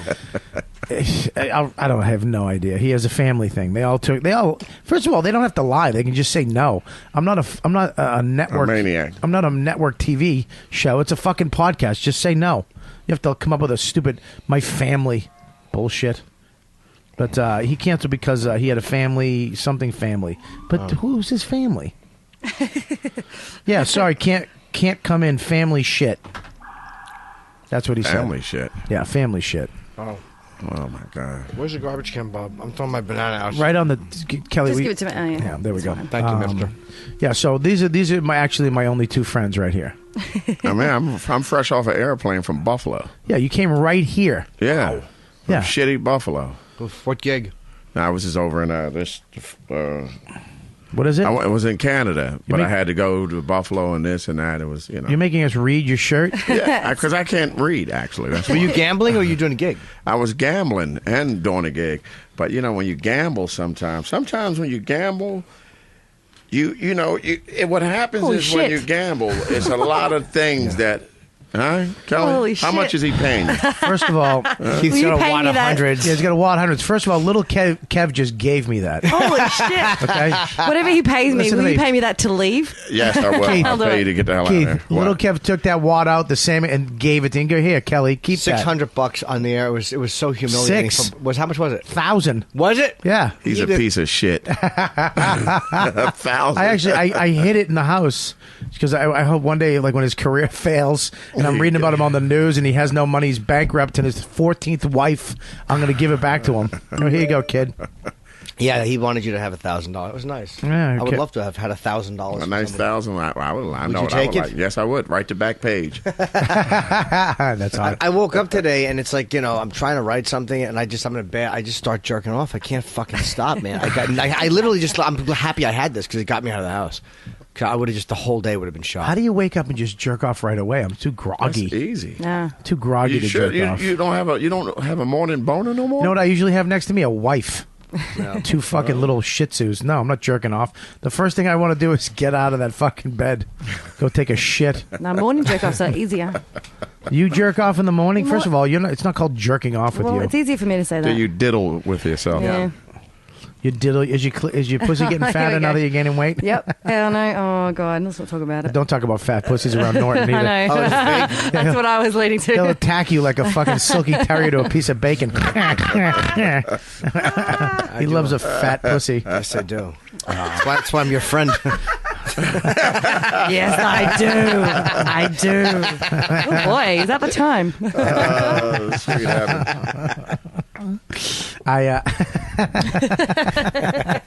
That's a great one. Fat pussy is. But yeah, we were talking about Patrice. I played his first clip. And the reason why I love Patrice, he would walk, even on his CD, he actually put in him just getting up there fucking with the crowd, talking to the crowd. Who the fuck's in the crowd? He didn't just, you have the option of just going right into a joke when you put in a CD, but that's not the guy he was. When he went to a club, he looked in the front. He was a real funny person. It wasn't about the joke. It was you get up there and just be funny. And yeah, you have your jokes, but even on the CD, he had a bunch of stuff that just happened that one time and will never happen again. Right. It was funny as hell. I heard that one. It was pretty damn funny. You listened to it? Yeah. Did you buy it? No. The fuck? He's the only one that would bootleg his dead friend's CD. I got off Livewire. He's still using fucking Napster. Yeah, Kazaa. Yeah. I got it off Napster. AOL. I'll pay for it. Is Kazaa still available or no? I don't know. What is I've moved Kazaa? on. Oh, you remember Kazaa? No, I haven't. But My bootlegs are different now. I'm going to play this real quick. This is his clip. It's called Tolu. Oh, I love this one. Oh, like how much people really know about. Like, did you see my man? What's your name, bro? Tolu.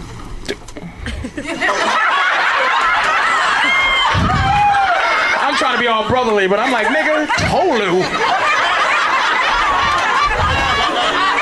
What you named after feet and a hula hoop? Nigga, like some goofy African name. Somebody named it. My mother did that same stupid shit.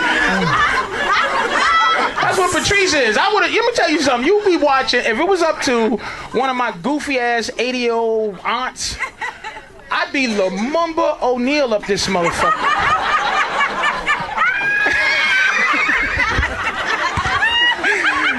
Your moms went right through with it. Tulu, the man with 8 white friends. They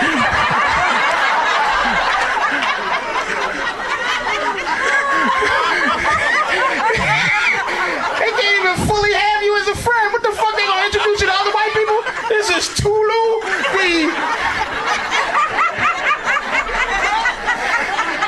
Tulu Roberts, nigga. What the fuck is wrong with you?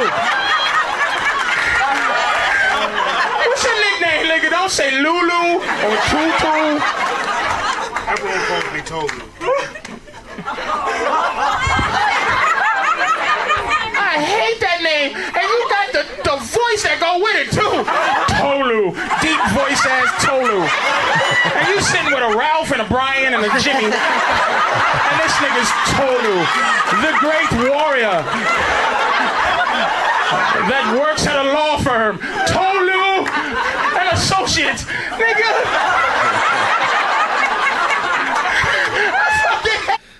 That's funny, dude. The funny thing was, what did they name you after? A foot and a hula?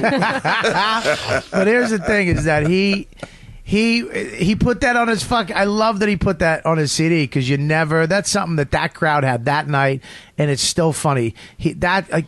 Comedy today, if you listen to a CD, it's joke, an hour of fucking jokes. It's set up, punch, tag, and there's some type of formula in there, and it's funny. I'm not giving it, but that's a real comedy show. at a club. That's what to me. Sounds like what I want to listen to actually, and then I can still hear the jokes. That's what comedy is to me. I can listen to that over and over again. Oh, that Tolu was hysterical. He did the same thing on Elephant in the Room. Like after like 10 minutes in, he Kelly, started to nobody asked you. Listen, Do me a favor. No, seriously. No, I'm really serious this time. Can you shut her mouth, please, Robert? Her and a fat pussy tell her to shut her mouth. I didn't say it was fat. Bobby said it was fat. Yeah, Norton down. Norton down. His eyes just glazed over. He really is like a vampire that hasn't fucking had blood in 6 weeks.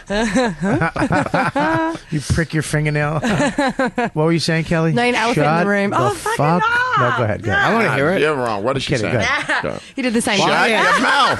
Fucking sons of bitches. Boo. You sons of bitches. Oh, I can't believe you turned Go on me, ahead. Norton, after all we've been through together with fat What? pussy. Come on. Maybe. Come on, mate. I need 2 against 2. Let's do it. I'd love to see you hook up with Norton. Take you out for a steak dinner and then never talk to you again. Is That's the way I like him. that the way you like it? Oh, Jesus. You know what I miss the most is his fucking dumb barbecues, man. Yeah, they were great. I love that because we never hang. We're always on the road. Like back in the day when we were all kind of doing shows together.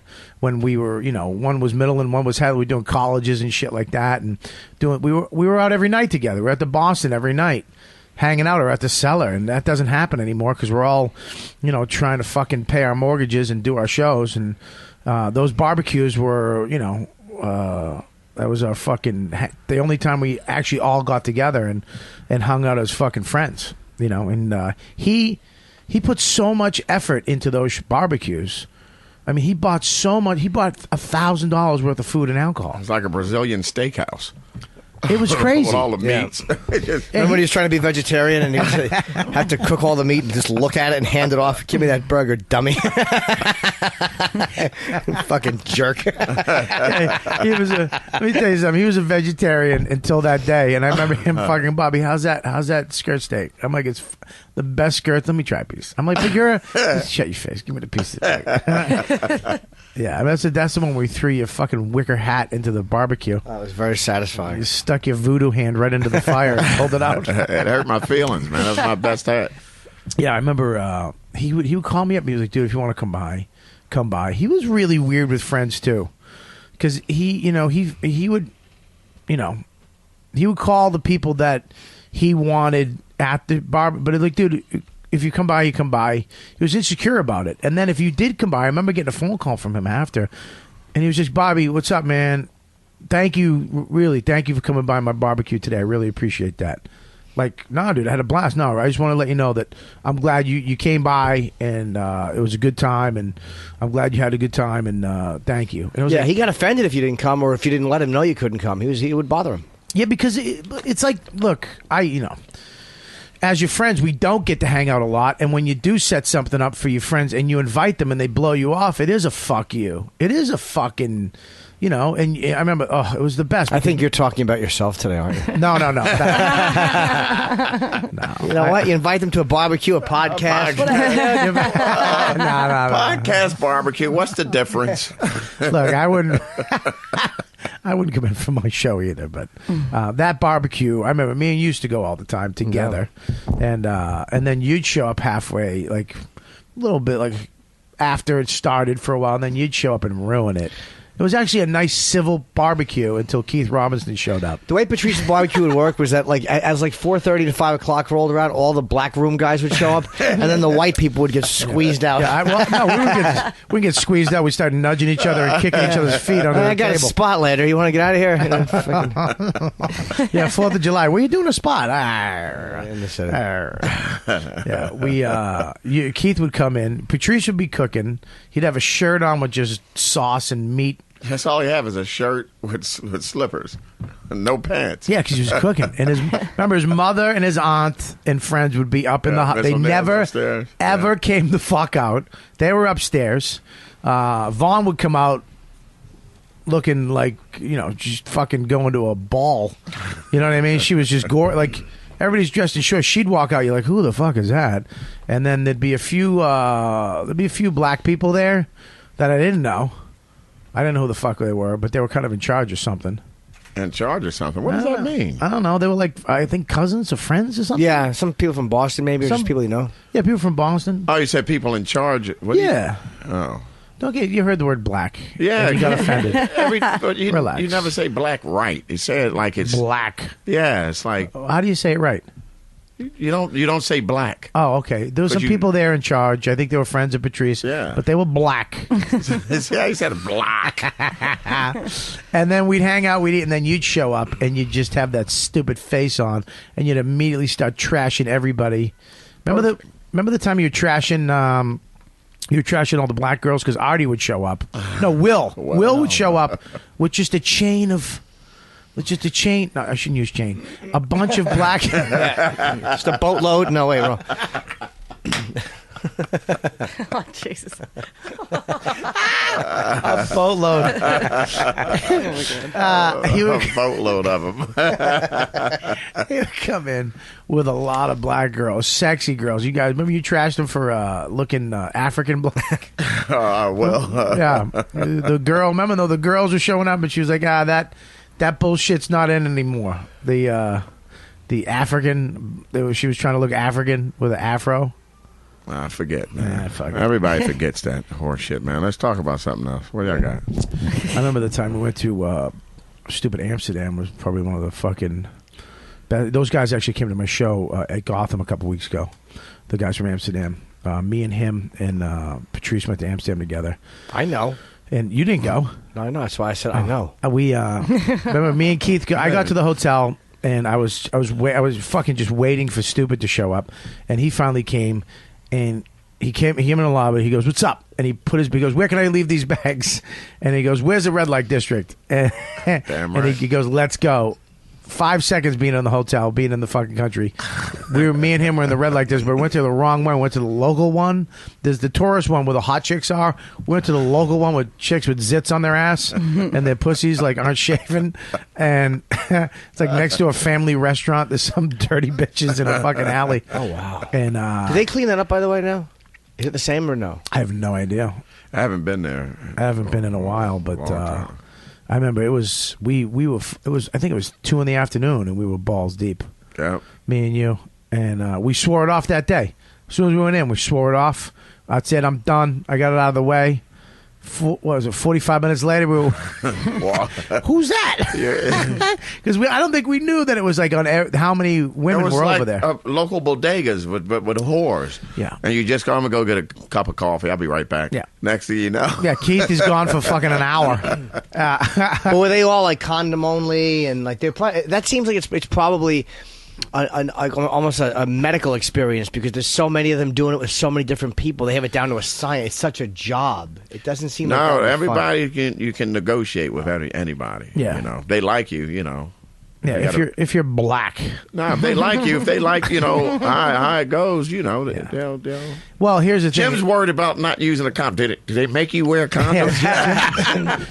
Jim wants to. Jim is in search of AIDS. Jim at this point is like he's just mad that why don't I have AIDS? I should have it. He wants to lose that last 10 pounds on his gut. I think Stupid has that super pill that you take and the AIDS is gone.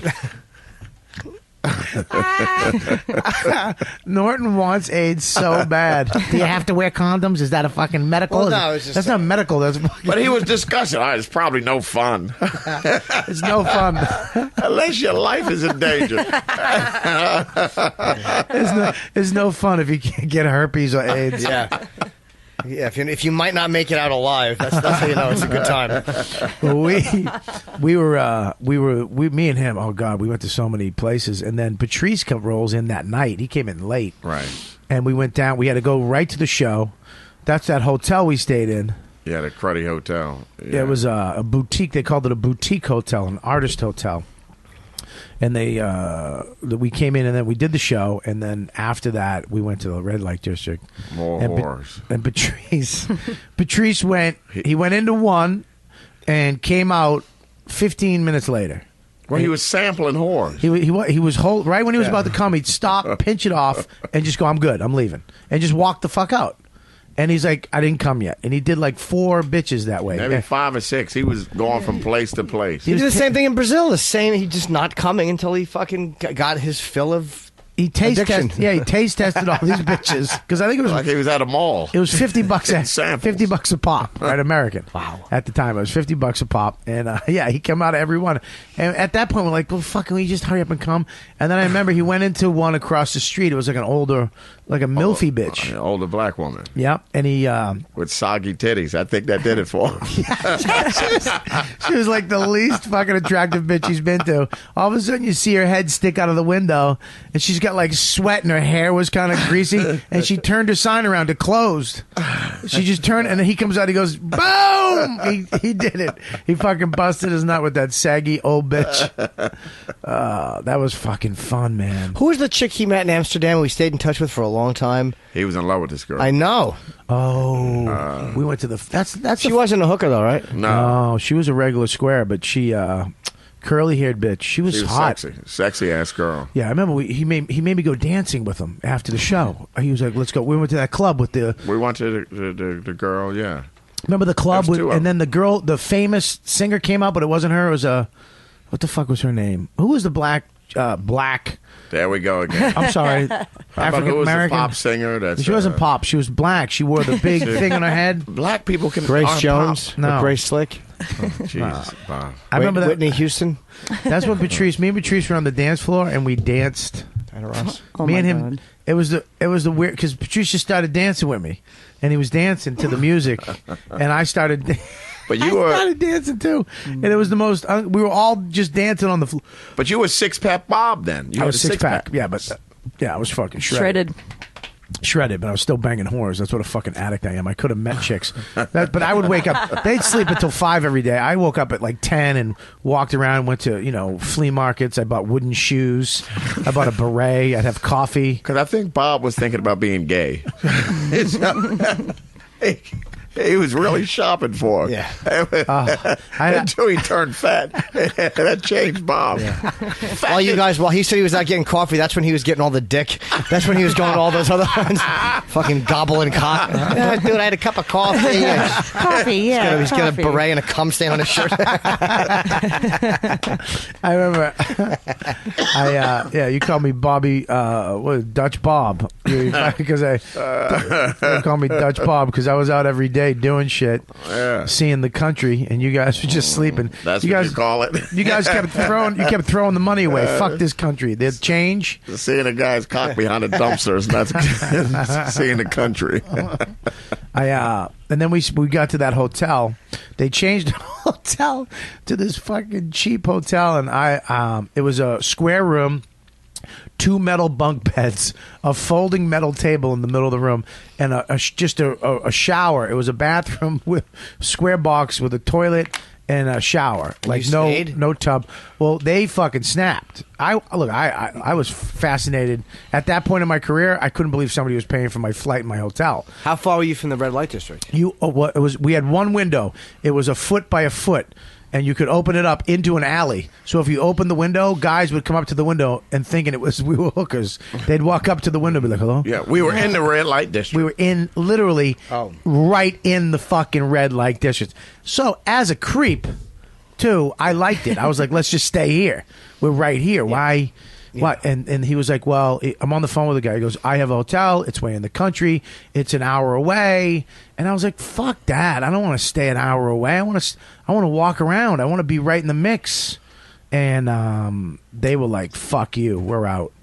We're out of here. We're going. You guys, how far was it? I stayed. About 15, 20 minutes. Yeah? Oh, it was beautiful. That idiot with his blouse on. He had his... What was the hotel? What was the hotel? I forget what it was. It was a duplex. It was one of the greatest hotels. Literally, they had a pond in the back with ducks. And me and Patrice never got along so good. I think they had a piano, like a baby. I'm like, you can have the bed, Patrice. No, Keith, you take it. No, You I'm shared a good. fucking room? No. I just slept upstairs and downstairs. There was a duplex. I see. Yeah, there was a downstairs and there was an upstairs. There was a kitchen. It was fucking, insane. It was an insane hotel room, and I was it was literally a prison cell in an alley. Sleeping. You on had to his leave my computer. key at the front. At the front of when you leave, you have to give your key to the guy at the front. Well, you drop it in a bucket. You drop it in a bucket. A wooden key. Did you have did you have room service in your place? It was just we had whatever we needed. It was beautiful, big conference table. We're sitting there, me and Patrice having a nice sweet breakfast. While stupid stairs shaking on top of his computer. Hopefully nobody steals it. It was a bad. Did you try to get how long did you have to be in? Well, there? here's what happened: is they went out after the after that show that night. We hung out. They went back to that hotel, and I didn't see him. I didn't know what kind of hotel it was, and I was like, "Fuck them!" An hour away, they're fucked. Some shitty hotel. They pulled up in the with the van to get me, and I had fucked up because I had bought polyester pants, black pants, and I had a black shirt. I had a black polyester shirt, and it looked good, but I didn't try the pants on. I knew they were my size, but they were bell bottoms. Oh, man. So I walked out. I didn't know they were bell bottoms. I didn't know. So I walked out. It looked like I was wearing a fucking evening gown because it was all black, and they swooshed out at the bottom. Oh, hello, sailor. And I walked out, and I took a pounding. I had no other clothes. I had nothing else. This is, you know what I mean? This is it. And I just kind of was like, all right, I guess this is all right. I walked out, and they smashed me for an hour. The guy, Franz, who was not even friendly or not even laughing, he pulled the car. He had to pull the car off the side of the road because he was laughing so hard at the smashing I was getting. Because they were like, Bob got raped. Bob's somebody's bitch. Bob's wearing a fucking dress. He's wearing an evening gown. He's got they smashed me for, and I remember just looking out the window and trying not to cry, because it hurt so bad. Because now I had to go do a show. We were going out we had 2 shows. I think it was a Saturday night. We were out for the night, and I'm wearing a dress, and I was so sad. And I had nobody, and they were they were like, "Our hotel's the shit, motherfucker," and I was stuck. Why didn't you just move rooms? We said, Bob, you want to come with us? He said, yeah. We're like, no. They wouldn't let me go. They made me stay in the shit hotel for the rest of the week. It was fucking. It was. You would have liked it. I mean, you would have hated the room, but you would have liked it because you were right. Yeah. I mean, right after the show, I was in the dirt. I would have taken the nice hotel though. He would definitely took the nice hotel. I need accommodations that are acceptable for a gentleman. Yeah, these accommodations. A metal bunk bed. Honestly, God, a big metal. I was so infuriated. Those 2 guys I was just pacing back and forth like, fuck this place. I'm not this. They said, well, we had the maid to come past to change the towels, but it looked like they changed towels here. You fucking, I was just cursing. Does a bad hotel room make you angry? It makes me nuts. I can't do it. A horrible hotel. I can't stay still. I'm just, oh my God. I hate it now, but I took that from you guys. Because when you first start doing comedy and somebody actually pays for your flight and hotel, that was just ridiculous to me. I'll tell you who ruined me was Dice, because just opening for him, you stayed in the same hotel, and they were all 5-star hotels. And after that, I'm like, how do you go back to these fucking dog shit hotels? Right. Even though they were just regular rooms, but you're in the fucking San Francisco Ritz-Carlton. You're like, this is fucking amazing. Yeah. I don't want to go back to a fucking a comedy condo. I can't do it. Condo, one of those motels. I seen a prostitute fist fighting her pimp outside my window. I can't do this shit. Yeah. I was in a hotel and there's blood on the sheets. Oh man, like drops of blood. It was just like, dude. I called down the front. I go, there's blood on the sheets. She goes, you want to change rooms? And I go, no, this fucking someone might have been murdered. There's blood on my sheets. I just check. I do what Quinn does now. I just check myself out, find a hotel in the area, and just check myself into that. Do you? Yeah, that's what Quinn does. He taught me that 5 years ago. He would just go in. If it wasn't good, he'd check himself out. Wouldn't tell the club either. So when they were looking for him to pick him up, he'd be like, I'm over here now because that hotel fucking blows. And then they just take it. They pick it up. Yeah, I did that a couple times. It works. I did that in Montreal recently. I had a meltdown when I got there, and that fucking piece of shit Hilton, which I never stay in, that they have at the Hyatt. They had a strike, a food worker strike, so you couldn't get room, sir. I was out of my fucking mind. I noticed that. I was there. Oh, I went nuts, and I fucking I made them put me in the Intercontinental, and they were actually the hotel manager was very nice. But if you act like you're having a meltdown, they'll move you. It was fucking unacceptable.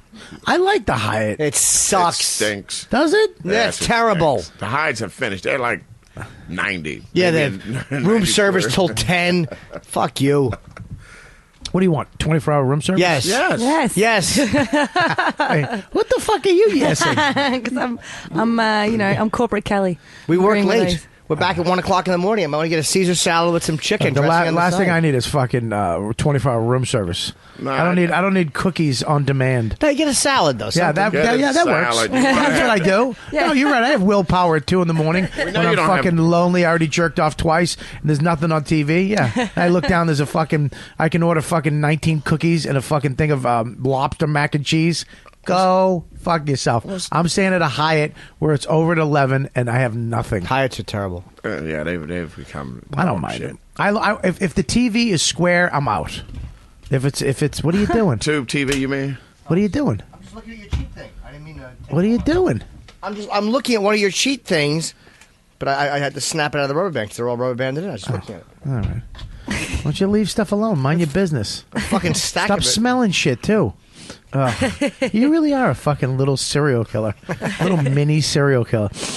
You like to smell things. If you had more strength, I bet you'd kill girls. You're just worried about getting your ass kicked by the first victim. So, anyways, yeah, this was supposed to be a tribute to Patrice. We gotta do it again. Let's face facts. Yeah, we don't, man. Yeah, we're It doing a doesn't. nice tribute on Tuesday night. We'll do Well, it. it's- well, We did Tuesday one night as was- of this airing. It was good. So hopefully it was really good. It wasn't a big fire. Fucking killed us all. It was. It's going to be a great night, and I love. I talked to Georgia, and it's, it's going to be a fun night. It's not a night of sadness, but it hasn't gotten any really easier for me though, as far as missing them. I don't. I know. I think it's obvious to say, I guess, but it actually got worse. Because I went to call him a month ago. I was on the road and I was like, "Fuck!" I gotta, and I was like, I still have his number in my phone. So do I, for some strange reason. Like I said, I don't know. It's weird. I can't delete it. Yeah, I don't delete it. I'm like, why don't I delete this damn number? I can't. I still have Manny's number on my fucking phone. Yeah, I do too. Yeah, I don't delete dead friends. Yeah, I don't know why. you can't. It's just it's actually there's something about it that's it's cold and It's too final. It's done. You're done. Yeah. You're moving on, and How many dead friends do you have on your phone? Oh, dude, Mike DiStefano, Mike, Manny, Geraldo, and Patrice. I don't know if I still have Geraldo. So you guys are hoarders. Yeah, we hoard dead people's fucking numbers. Creepy. I'm going to take them all off right now. No, you're not. No, there's don't, no reason. don't do You're it. gonna take Patrice off? Why not? There's no reason to have him on my phone. Really? Yeah, he's dead.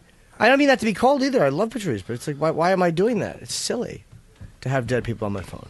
Try calling But him. why first. don't you just do that though in the comfort of your house? So we Yeah, don't why do you have gotta to do it on hear- air and make You don't us have to make a uncomfortable? decision now. Because now I won't. I won't do it later. Well, we'll remind you. We'll remind I'll have you. Kelly call you and remind you. I'll have Fat Pussy Lips call you. You know what? He's not even in my phone. Really? No. You probably weren't even friends with Patrice. I met him. I opened for him once in Cincinnati. He took a liking to me. No, you know what it is? I've lost a lot of numbers. Something's wrong with my phone, and I wonder if I lost his number. Wow. I got it. I can't delete it. I can't I don't do have it. Greg either. I can't do it. And I remember when he first moved to the city. Keith, how did you meet him?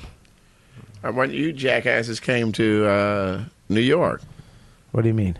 you, stupid Dane, Patrice, y'all came to New York, and I see this, kid up, and the black guys. My job to know who the black guys were coming in at. Right. And then I said, yo, you need a ride to the bus stop? I took him to the bus. I told Vermont. I had Vermont Harris with me at the time. I said, Vermont, take him to the bus stop. And Patrice's like, God damn, this cocksucker make him take me to the bus stop. And then we start hanging out from there and hanging out, and then that was that. How do you move in with you though?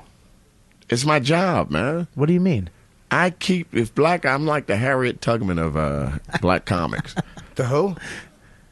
No, not Harriet Tubman. Oh shit! It sucks that you got to really be on point with like names with him because No, he's right. The black guy just said Harriet Tubman. That's right. The black guy. Is it? I don't know. I'm not. Well, what are you saying, man? Is it? Go ahead, Norton. Just go ahead, Norton. No, he's right. No, just go ahead. You just make It's Harriet Tubman. Harriet Tubman, yeah. Norton is just a fucking... What a piece of shit. I'll tell you what Norton is. He's an edgy nerd that fucking made it. Norton is a guy, we took his lunch money, but now he's got it over us because he knows he's more intelligent. You didn't just on take fun Norton's facts. lunch money. There were other things that you took from Norton. Yeah, My lunch. You ate the tray. No, but these are not major... Because before he was talking... I said Rosie O'Donnell. He said Rosie O'Donnell. And I'm like, Jesus, how do I not address that? Yeah, but who cares? Do you care? No, I really don't. Yeah, 'Cause you I didn't notice the difference what he said. He said Rosie. I don't give a shit either. No, Norton Harriet but Tubman's Norton right. cares about that. Norton's a fucking... I thought he said Harriet Tubman. No, stupid. I never said Tubman. That's because you were looking at me when he said... But he said Harriet Tubman. Nothing? Oh, God, you stink. Why did you just stop that just for that? Because you just said that you were the Harriet... Listen, Tubman. listen. You gave an awful... How do I not stop it? Listen, Norton likes to correct people. That's Yes. his thing. That's not true. Yeah, you do. Yeah, Norton, you You're corrected. Norton is a corrector. That's what he likes. He's like a little fun fact guy. He likes to know shit. When someone says something wrong, his little dink gets hard. His eyes open wide, and he goes, "What? What's that?" And then he makes you say it again, so you can fuck it up again. And then you get nervous, and you try to, I don't know. And then you fuck, and he goes, "Ugh," and then he'll say. Then as you're doing that, he's thinking of some sentence to smash you with. Then he gets you, and then he just goes away. That's his thing. Well, it's with glaring errors. It's not glaring. Rosie O'Donnell is not glaring. It is. No, it's not. Not to anybody without ears, it's not. If you have ears, it's a glaring error. Nobody would have fucking... Everybody would have caught it. Nobody would have caught that. When did you become gnome? But Yeah, you really are just a fucking old Jew. You guys aren't going to... You're not going to shame me into wanting correct You are. names. You are. You're just an old little fucking... Hey, Lenny Marcus, Yeah. shut your fucking mouth. Lenny Marcus is dumb, too. You think he's got a Jewish with glasses? He's smart. Lenny's a fool. I play words with friends with him. No, That's what Norton is. Words with Yeah, friends. words with friends. First of all, it should be just called. It should be just called words with you because you have no friends. Words with nerds. You stink. Well, I play words with friends. If we had a time machine, we just go back and punch him in his stupid thick glasses. He plays. I don't like when yeah, people... you and your cowlicks. You're making... we take a shit on your shitty hair. We fucking kick you right in your book bag, you Jim fucking homo. The two dummies in the class are not going to team up on the guy who corrected them. You know what we should do? You're not going to bully me out of correcting you. We should beat him up and take his wallet. He plays Scrabble with trannies. Keith, take his car keys and throw them out the window. All right, so I apologize for interrupting you. You were saying that you're the Harriet... You shut your mouth. Harriet It's over. Tubman. I Go didn't say ahead. anything. I didn't say anything. I didn't say Tug. I didn't say that. What's that? I didn't say what you just said. Harriet Tubman, you did. No, That's... You didn't say... I said I'm the Cicely ahead. Tyson. That's better. Okay, that's right. So how did he move? How did he move in with you? Needed a place. He wanted to come to New York like all you guys did. Yep. You were still getting on a bus, I believe, coming from Boston at the time. I was still coming on a bus, yeah. Yeah, so Patrice decided so he moved into my kitchen. He did. He fucking moved. Did you ever go to his house when Patrice lived there? In Woodbridge? Yeah. Yeah, I don't know if I went in, though.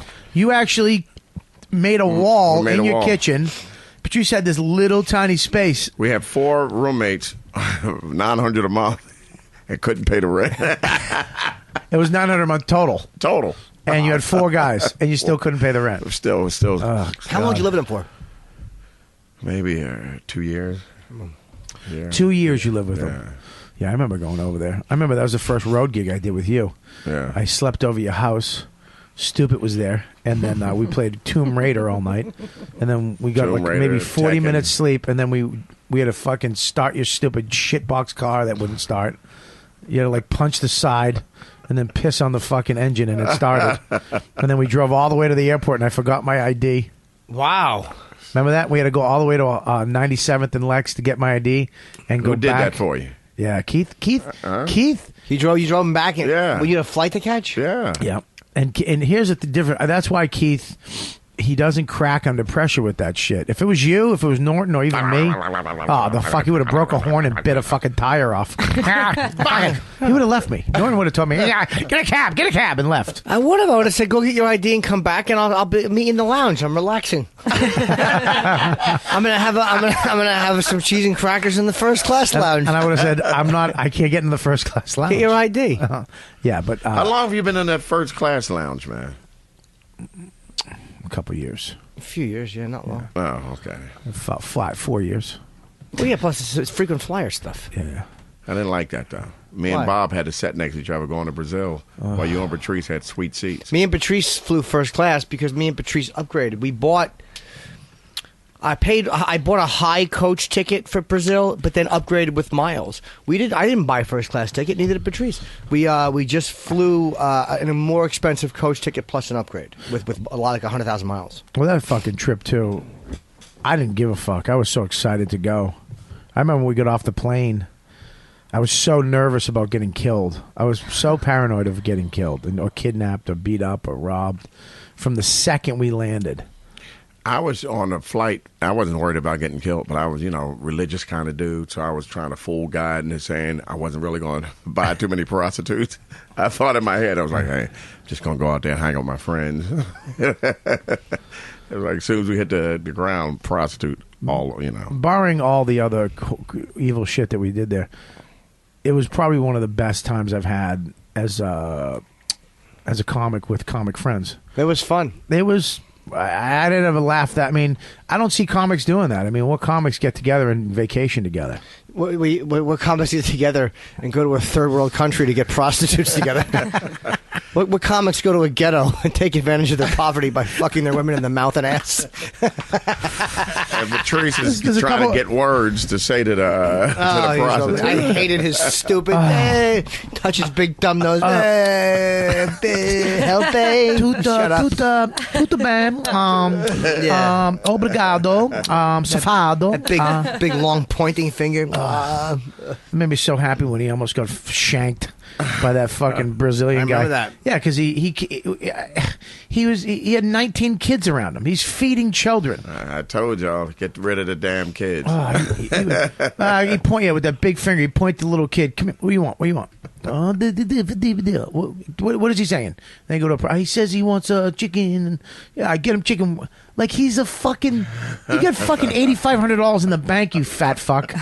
Stop acting like you're Don Juan. You have millions. Like you own this country. fucking cocksucker. I'm not. You're right. No, it's funny that you mentioned the billionaire Don Juan.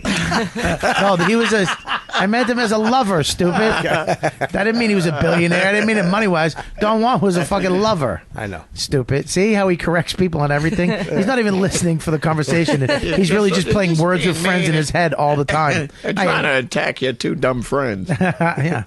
I remember. And then the little kids watch the money you're pulling out of your pocket, when you come out, how much you got, and then they tell the older kids, and then the older kids fucking try to get you.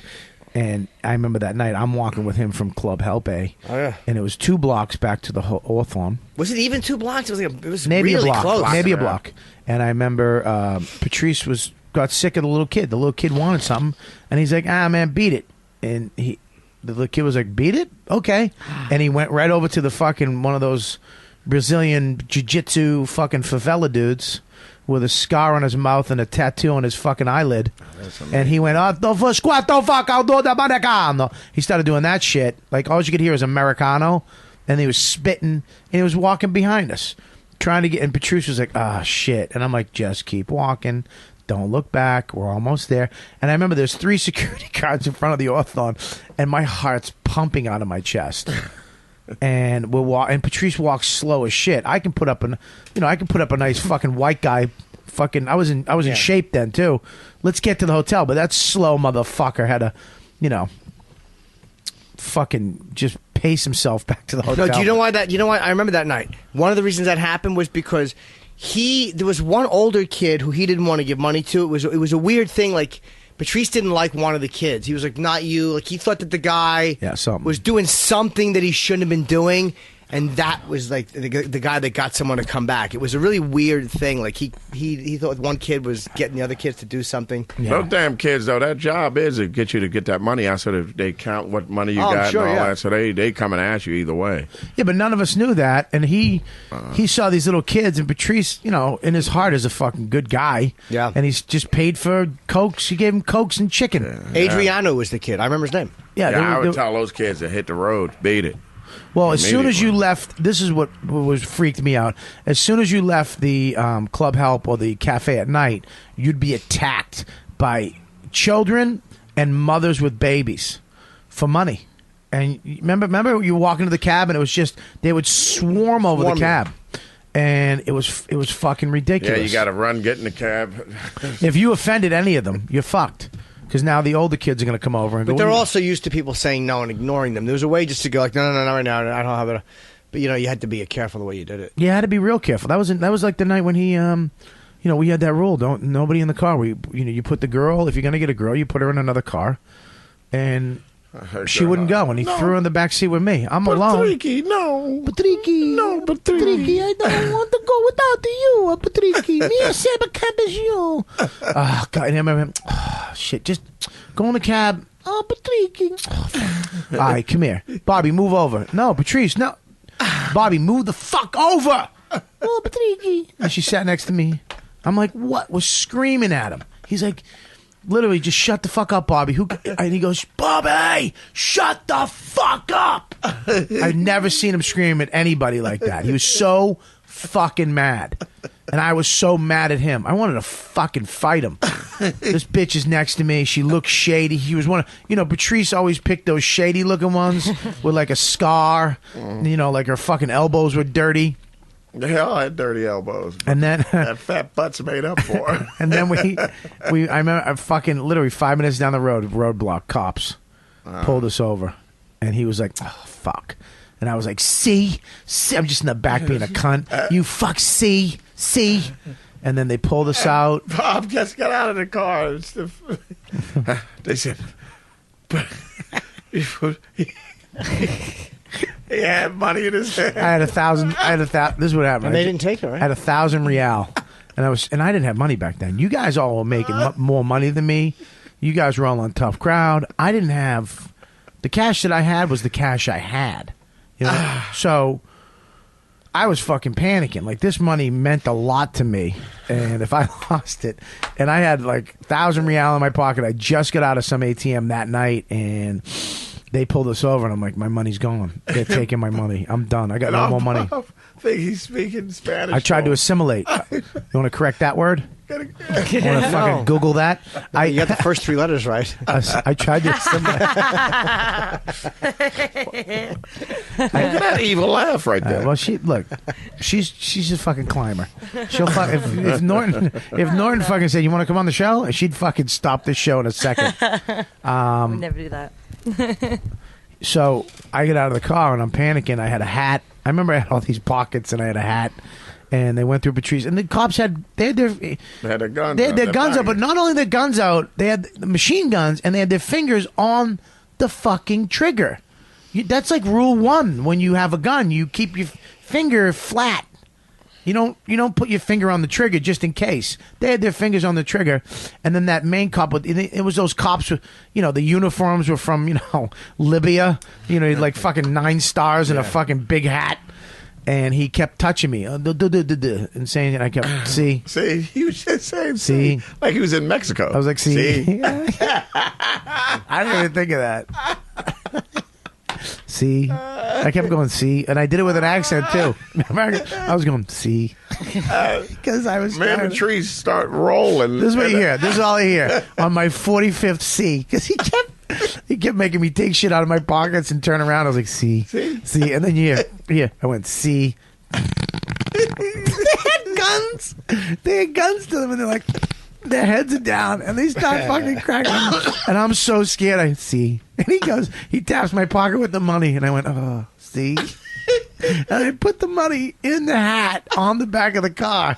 And I'm just like almost crying. And then they finally they let us go. I got to keep my money. I don't know how that happened. We get back in the car, and then that's when you guys were like, Patrice went, Bobby, if you said see one more fucking time, I was going to get shot. Because I was going to start going, you fucking cocksucker. Did the girl go back with you? Yeah, she went back with Patrice. Yeah, Patrice did. You know that girl. What was her name? He was in love with that joint. I remember, yeah, he would, yeah, Patrice, he wouldn't like, his girls were his girls. Remember that? He wouldn't, I remember walking through the airport with him, hearing his little fucking dildo bag clanging together. Cling, cling. Remember he had a duffel bag full of fucking glass dildos? Yeah, humiliating. And Brookstone's foot massagers. And that's I found a photo. Oh, what a photo. It's Patrice with the girl on the bed. And he's got the fucking massager in one hand, and he's holding up his big, long fucking Patrice finger in the other. He's teaching us. Oh, we call him Dr. Dildo. You Dr. Dildo, and you see dumb Norton like an apparition on his knees in the background. And my eyes are all red for the photo. I look like a creep. And he's just paying attention. Learning my lesson. And the girl is cracking the fuck up because he just made her have an orgasm. And this is a prostitute. He just made her blow a nut.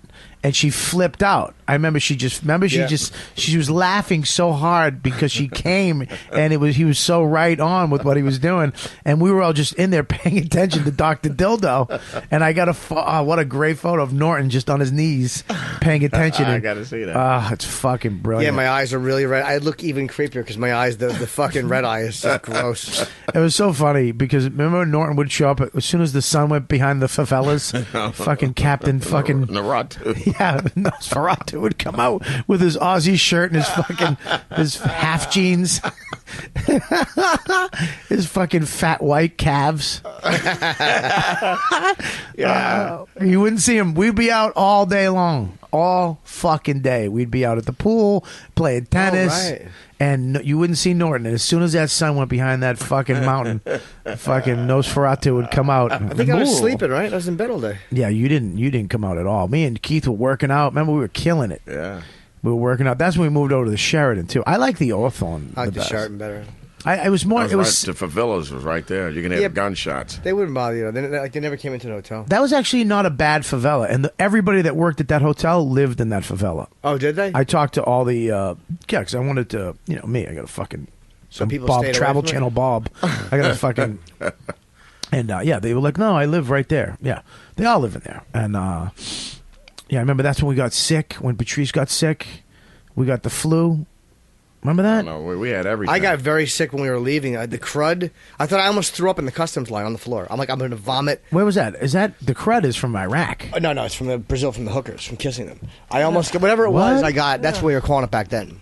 Well, the crud, they call the crud is the disease you get in Iraq because in the air, all the sand in the air. Oh. If you take a photo in Iraq and you'll see, it looks like little sparkles. That's sand because there's so much sand around. And people burn the trash and their shit and all that. So that gets in the air. Oh. And when you go over there, I got a sinus infection. It's called the crud. Oh, okay. But in Brazil. We were calling it that for some reason in Brazil. Might have been wrong.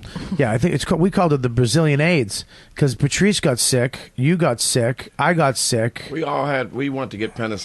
That's all we did. Yeah. We either got burned or got fucking just a cold. But I got it at Mia Pataka the morning we were flying out. Yeah. We were eating breakfast. I'm like, I'm going to fucking vomit. I got horribly sick. Yeah. I didn't puke, but online, we're waiting to get, I'm like, I'm going to throw up on the floor. There's no way. And I didn't. I had to go to the Cleveland Improv to middle. I was middling for Joey Cola. And I remember I got there. I was at the fucking shitty Cleveland Improv condo. Oh, that horrible condo. I went there. I was shivering. I had a fever. I had the shakes. I was sweating. I didn't know what was, and I just I'm like, I'm dying of AIDS. I got AIDS in Brazil, and I'm gonna die in Cleveland, which is just fucking sad. And Cola, I remember he got me all this. He's a sweetheart. Yeah. He went and got me all this stuff at the pharmacy, and I had a sweat. I would go and do the show because I couldn't not do it. I needed the money because all my fucking money was gone. And I remember I was just shaking on stage trying to get through my fucking 20 minutes. And but yeah, I got real sick in Brazil. But that didn't stop me from going back. I went twice. You went 3 times, right? Yeah. Patrice liked Joey too. Cola. He did? He respected Joey Cola, yeah. I love Joey Cola. Because he was true, but he was such a headliner. Like, he didn't give a fuck how hard you killed in the Me and Patrice went on the same show with Joey. I gave it as best as I could. I'm breathing. Patrice gave it all he could, and Joey gave us a good pat on the head. and like within 5 minutes, they never knew we were on stage. He fucking could care less how hard you killed in front of him. Yeah, he was a real nice guy. Yeah, he's a sweetheart. He's the one who taught me how to use baby wipes. I started using baby wipes because he was like, if you don't use baby wipes, you're spreading peanut butter. Because when you take a shit, you're using dry. He said it's the only part of your body that you don't wash with soap and water. You just wipe with a dry piece of paper. And he goes, get peanut butter, put it on your arm, and then wipe it off with toilet paper. And then wipe again. There's still toilet paper. He goes, you get a baby wipe, and it's all gone. And I'm like, yeah, I have dirty shit ass from using just dry toilet paper. What the fuck? And then I got a bidet. That's when I got the bidet. I got really into cleaning my ass off because of Joey Cola. You know what? That's my cue to get the hell out of here. Yeah, it's been a fun podcast. Yeah, well... Glad we closed on that note. Because I was wondering what led you to your bidet obsession. I really did. I love the fucking bidet. I know you mean. You don't like a bidet? I don't care about one either way. My asshole sparkles. You just take a good shower after he does have a dump. fucking clean asshole. Very clean asshole. You take a dump, you take a good shower. You shower after you dump? Yeah. That's just unnecessary. I shower right before. You shower before you dump? You take a good shower. You got to get some water on fucking shower after I dump? That's stupid. It's not stupid. What if you dump somewhere public, like if you're in a public toilet? I find somebody's house and take a shower. I got to go. I'm excited to pack because I'm leaving tonight. All right, Keith Robinson, thanks for stopping by. Settle down. I got to come right back. I got to go home, man. Well, we're going to end the show. You ever hear of ending the show, right? Sit down. Good night. Keith Robinson. The end. All right, guys. Thanks for checking out the show. It was supposed to be a bigger show with a bunch of guys, and I found out that I have 1.5 friends. I'm not going to tell you which one's my friend, but out of the 3 people in this room, I have 1.5 friends. We're each a third of a friend. You're a third of a friend. Each of us. If you guys want those posters, if there's any available, they'll be online very soon. The Patrice O'Neal, Tyler Stout posters. We only had 500 made up, and the reason for that, just make more. No, because they're actually handmade. It's a piece of art, silk screened by hand. So it's not just you can print them up at fucking Staples. These are works of art, and if you own one, they're numbered and signed by the artist. So cherish it, frame it, make sure you take care of it, because it's there's only 500 available. So if you got one, you're lucky. If they're online, get them as soon as you can. Don't wait, because that's it. When they're gone, they're gone. We appreciate all you guys who have bought Patrice's CD. Make sure you still buy it. Just give it to somebody. Mr. P, it's on iTunes. All that money goes to the family, I believe. Yep. Still, Mr. P? Yes. And Elephant in the Room, I don't believe that goes to the family. No, it's Comedy Central. That's Comedy, but he does get money from that, and you should have it. And actual Audible.com put up, I think, Sirius, allowed us to put all the Patrice audio. There's like 4 hours of Patrice from Opie and Anthony on Audible. You can buy it, and the money goes to his family too. Sirius was very good with that. So all that stuff goes to his family, but also just keep his more than that, just keep his memory alive. He's one of the funniest guys on the planet. He was a friend to all of us. I miss him dearly, and that's it. So let's go out with this from his album. As Patrice would say, shut up, Bobby, shut the fuck up, Bobby.